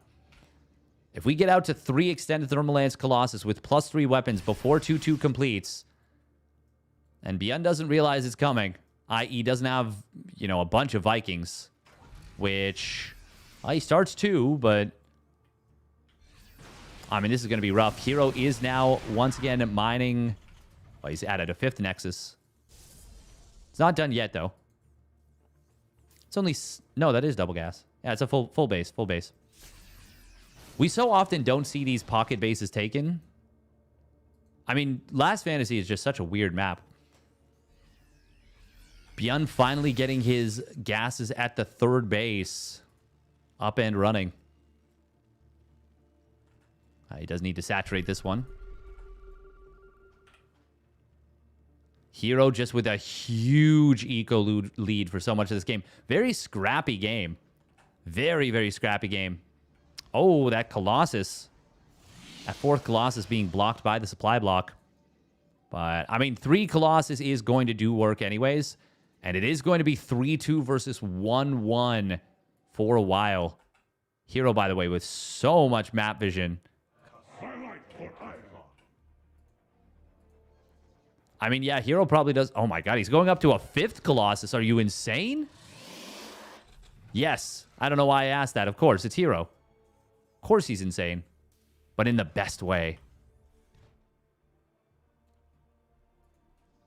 Now, 2-2 will complete... I think at the same time as Extended Thermal Lance. Seems like Hero is waiting for his next round of Colossi. Ooh, big EMPs come through. Vikings do find some good damage on that first Colossus. And 2-2 will complete. Look at this timing. Hero wants to hit with his Extended Thermal Lance, but it's going to be hitting into a bit of an anti-timing. The Colossus get kind of caught here. Speed Zone's going to try and save them, but they're not that fast. Oh, flanking High Templar. That's a big storm. Another big storm coming in. Byun will be forced to retreat out, but that was not... That was a pretty good jump from Byun, I got to say. He actually only loses 5 Marines. Holy crap, that was an amazing jump. He does need some time to heal up his army. Sorry, that was clunky observing. Oh, Siege Tank on the high ground. I mean, eventually Colossus will kill it, and it does go down actually rather fast. Byun just needs a little bit of time for his medevacs to get to work. And SCV is also repairing up the medevacs. How many Vikings do we have right now? About to be 7? Oh, no, about to be 6. No, it is about to be 7. He had one more queued up. It's just the other 2 were perfectly timed. Oh, Prism. Almost just got spotted. Oh, there it is. It will be a drop on top of the SCV line. Very quick pull, but the second storm is still good. Third one even annoying. Tagging up this army. Look at those medevacs healing up the SCVs. Beautiful to see. But they leave the Marauder to die. God, Hero is so in your face all the time. He just does not give you a single instant to enjoy yourself. And look at this. He is taking more and more bases. Triple expanding? Yeah, that's right. We're triple expanding. We're getting more gateways. Byun is struggling to get up his 4th base. It will turn into a planetary in moments, but is that actually going to be in time? The fight breaks out just before it finishes. EMP does land. Storms, though, on the army. Oh, my God. They're huge. Nice EMPs, though, on the Immortals and on the main army. This is actually... Well, if the banks were closer, this would be a very good fight for Byun. But there's so many Immortals. There's so much of Hero's army. Hero does win the fight, and Byun says, I can't replenish. I needed this army to stay with me till college. But unfortunately, it goes down, and Hero takes the 2-0 lead in a bit of a banger. That was a pretty great game. Super exciting. I am getting real tired. Whoa. My eyes are starting to, get, super heavy. Hey, welcome, Juanito.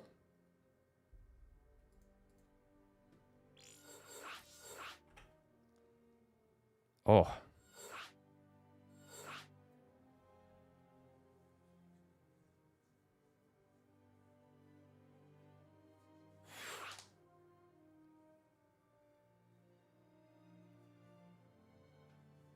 Betty, yes, I had everything to do with it. Well, you see, there was this ability that was added to the game, and it made it really hard for Terran players to kill Protoss.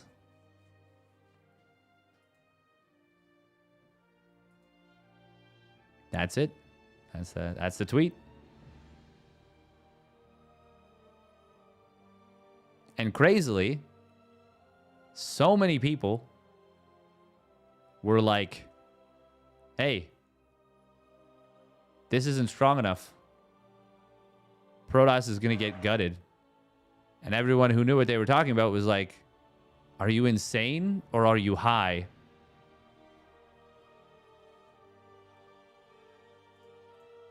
And that was it.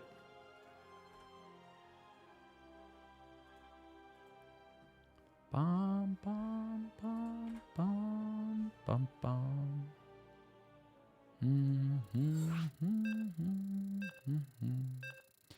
Do, do, do, do.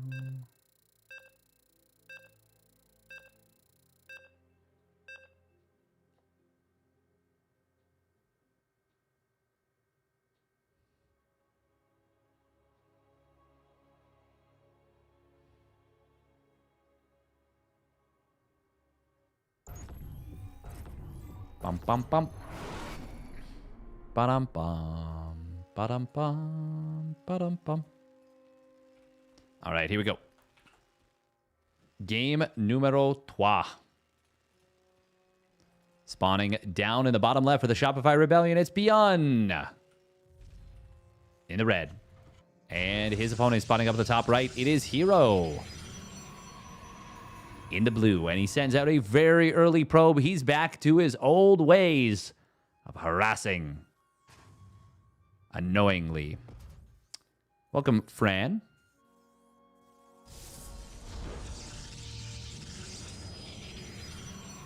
Should be all of the subscribers against Trigger in one game. Heh. One angry-looking star on that Nexus. You mean handsome-looking? That's Zest. Fran is friend. Welcome, Fran. Fran. Mm-hmm.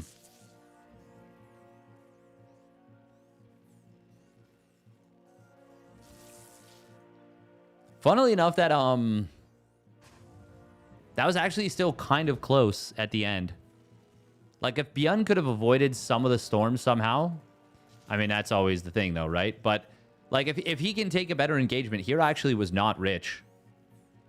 Now, he did spend his money rebuilding. Like, he started 2 Colossus again. He was investing, like, quite a bit of money in more stuff. And he had also triple expanded. So if you take that away and put it just, you know, into his bank, he's got a big bank.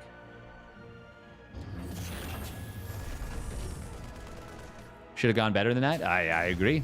I agree. I don't think the matchup's in a good state. I think that was a very fun game.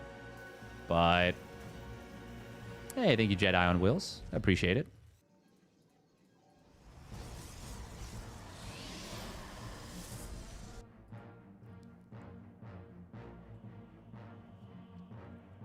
Bum, bum, bum, bum, bum, bum, bum, bum, bum, bum, bum, bum, bum, bum, bum, bum. Oh. Oh, big neck crack. I think it went about as well as it should have. The problem was the early game.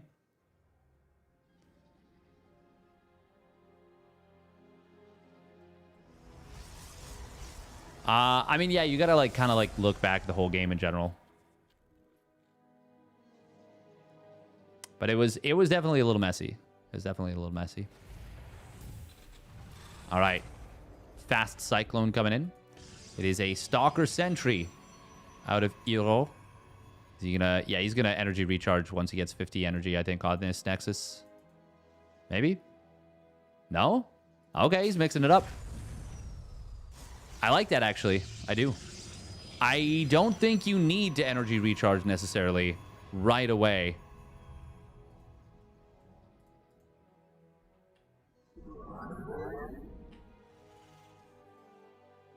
Especially when you know your opponent's 1 rack's expanded.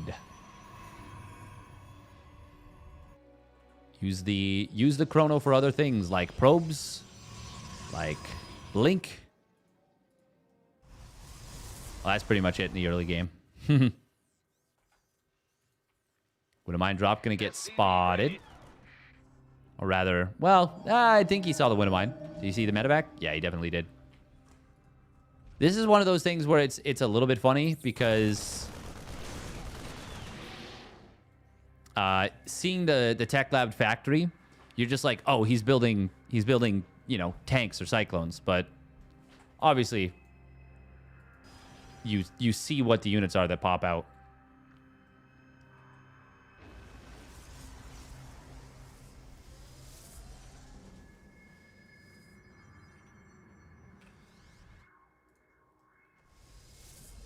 Oh, Hero going chasing for this. Gonna drop the Nexus. Oh wow, this is a little bit awkward for Hero. He's gonna play Colossus. He's gonna get scouted just about immediately. Oh my god, Hero's so late on the probe pull. Oh. Okay, that's quite good for Beyond. Gets 4 probes. This is not as good for Beyond. 3 Marines just randomly lost. Oh, losing that medevac would be painful too. Losing Sim is even more painful. And that is what he will lose here. Hero going to be able to save everything. Yep, everything. Did Beyond kill his own Cyclone? Hello? Oh, nice split right there from Hero against the mine. He just killed his own Cyclone. Okay, he did. He did. I was like, I don't remember a Cyclone dying. Oops. Accidentally freeing up a little more supply than maybe you want to. Oh, little spread right here from the tank, or against the tank fire, but this does open up the natural for a little bit of harass. Oh, this probe. Actually, Beyond kind of hesitating, feeling like he needs to run back with these units. Hero is having a very good time in this game. Observer will get scanned and killed.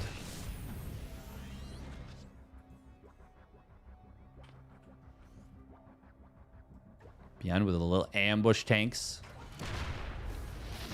Oh my god, he moved in just as Beyond unsieged one of the tanks. Unlucky. Unlucky for Beyond right there. That I was like, wow, why did only one tank shoot? And then it just didn't shoot for a while longer, and I was very confused. Well, and then I got my answer. Beyond gonna add on a 3rd CC. He's actually up in workers right now, but Hero's already got a 3rd Nexus mining. I definitely prefer Hero's position. I mean, he's got his first Colossus. Is it the first Colossus out? Yeah. Where is it? Oh, I literally was looking at it. Oh. Nice quick reaction time from Hero. Gets out of there. Kind of an awkward position to be, but of course you can just blink across the rocks. Random Liberator here. There are going to be 4 Stalkers to greet it in the natural. Yeah, Beyond needs your energy.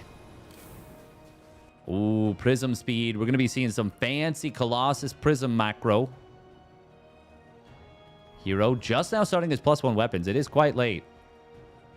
Hero's builds are so all over the place. They're so fun to watch. Because it's like watching a Rubik's Cube try to solve itself. And you're like, how does this work? I have no idea, sir. No one's ever done this before. He's just such a wild card. Man's playing on vibes, 100%. And the vibes for Hero are at all times immaculate.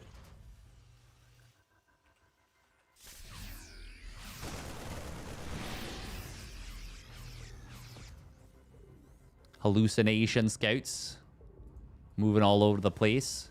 Hero did add on that second forge quite quickly after the... Relatively the first forge. Yeah, pretty quick. Very quick. That's going to catch him right back up in the upgrades. And if anything, actually, Hero can go right into the +2 weapons and gain an upgrade timing advantage. That is a zoomy prism.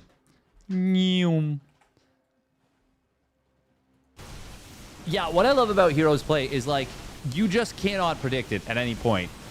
Like, so many other players are like, yes, this is when I send my Warp Prism in. This is when I warp in the Zealots. This is when I make the Blinky Boys. This is when I do X, Y, Z. Hero's like, you're never going to know what I'm going to do. And here's a great example. No missile turrets, no Widow Mines, no nothing to deal with this drop in the main. And now we've got Hero moving in on the front line. Going to be able to take down both Vikings. Colossus getting some good shots. SCVs pull into this, but they get absolutely slaughtered. And Hero...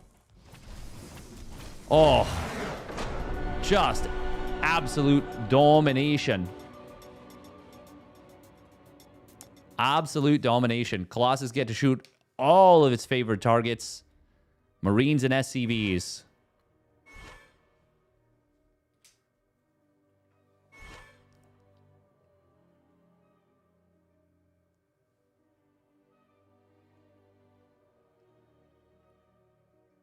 Absolutely shredded.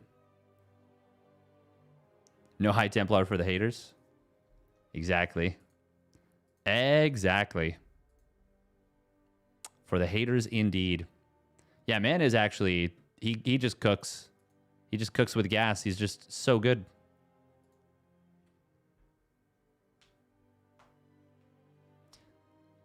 Oh, all right. Terrans just need time to solve the meta. The classic.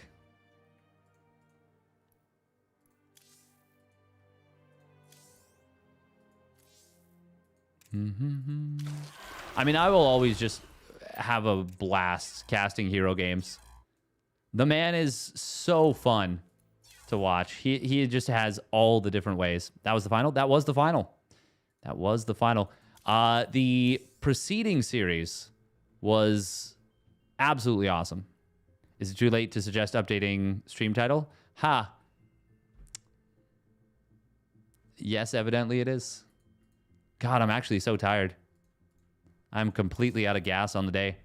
So let's just play like 6 or 7 ladder games, you know? Just no more than that. All right. We hit for a game 5, but also that game 4 was sick. Oh, yeah, between Solar and Bjorn. Oh, so good. So glad we tracked Solar down. Hell yeah.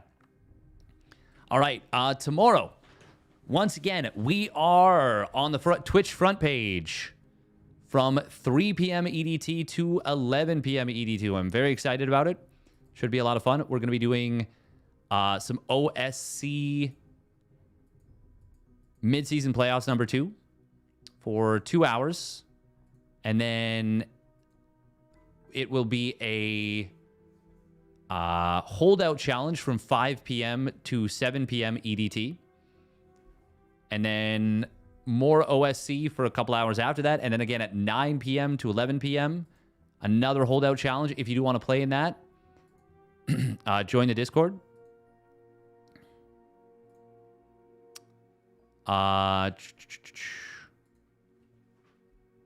Join the Discord and react to the message in SC2 General. Priority will go to...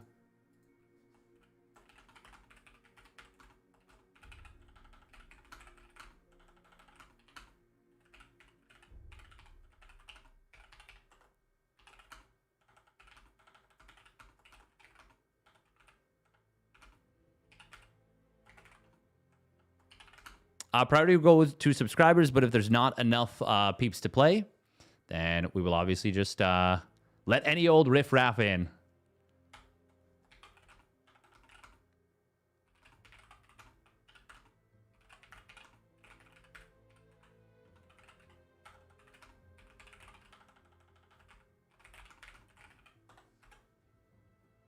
Will there be one Zerg ladder game tomorrow?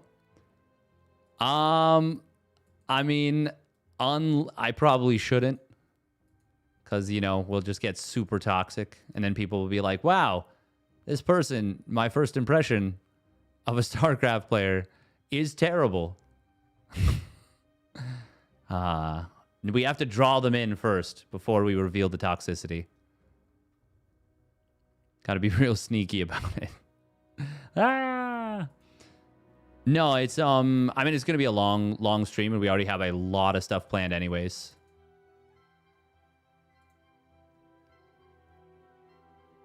Bum bum bum bum bum bum bum bum bum bum bum bum bum bum bum. But yeah, as it stands, we've only got 2 reacts, maybe 3, maybe 3.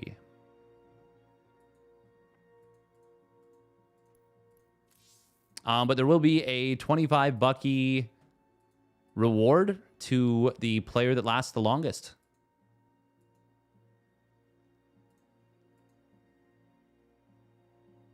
Hey, thank you, Vasmos, for the Prime resub at 5 months.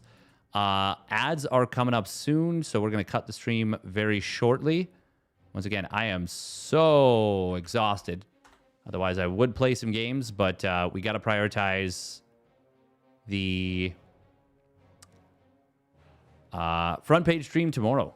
It's going to be a big one. It's going to be a big one. First time on the front page. Sleep for tomorrow. Yeah. I usually last about 30 seconds for a bag of carrots. Thank you. Bag of carrots. That's a funny one. I like that.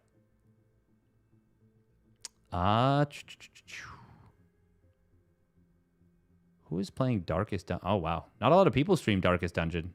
Wait, isn't that... I thought that was a pretty popular game, no? Very few people... I guess it's recommended because I was watching Grubby play it for like 45 seconds the other day. Big shot over here. All right. Let's rate up Nina. Nina. Once again, big thank you to... Oh, man, I have so much on my mind right now. I'm like so overstimmed, but also so exhausted. Big thank you to Protostegosaurus for organizing the PiGosaur. Once again, huge thank you. All right. Stay safe, everybody. Love you all. We'll be back tomorrow, and that'll do it for me. Bye-bye. Oh, and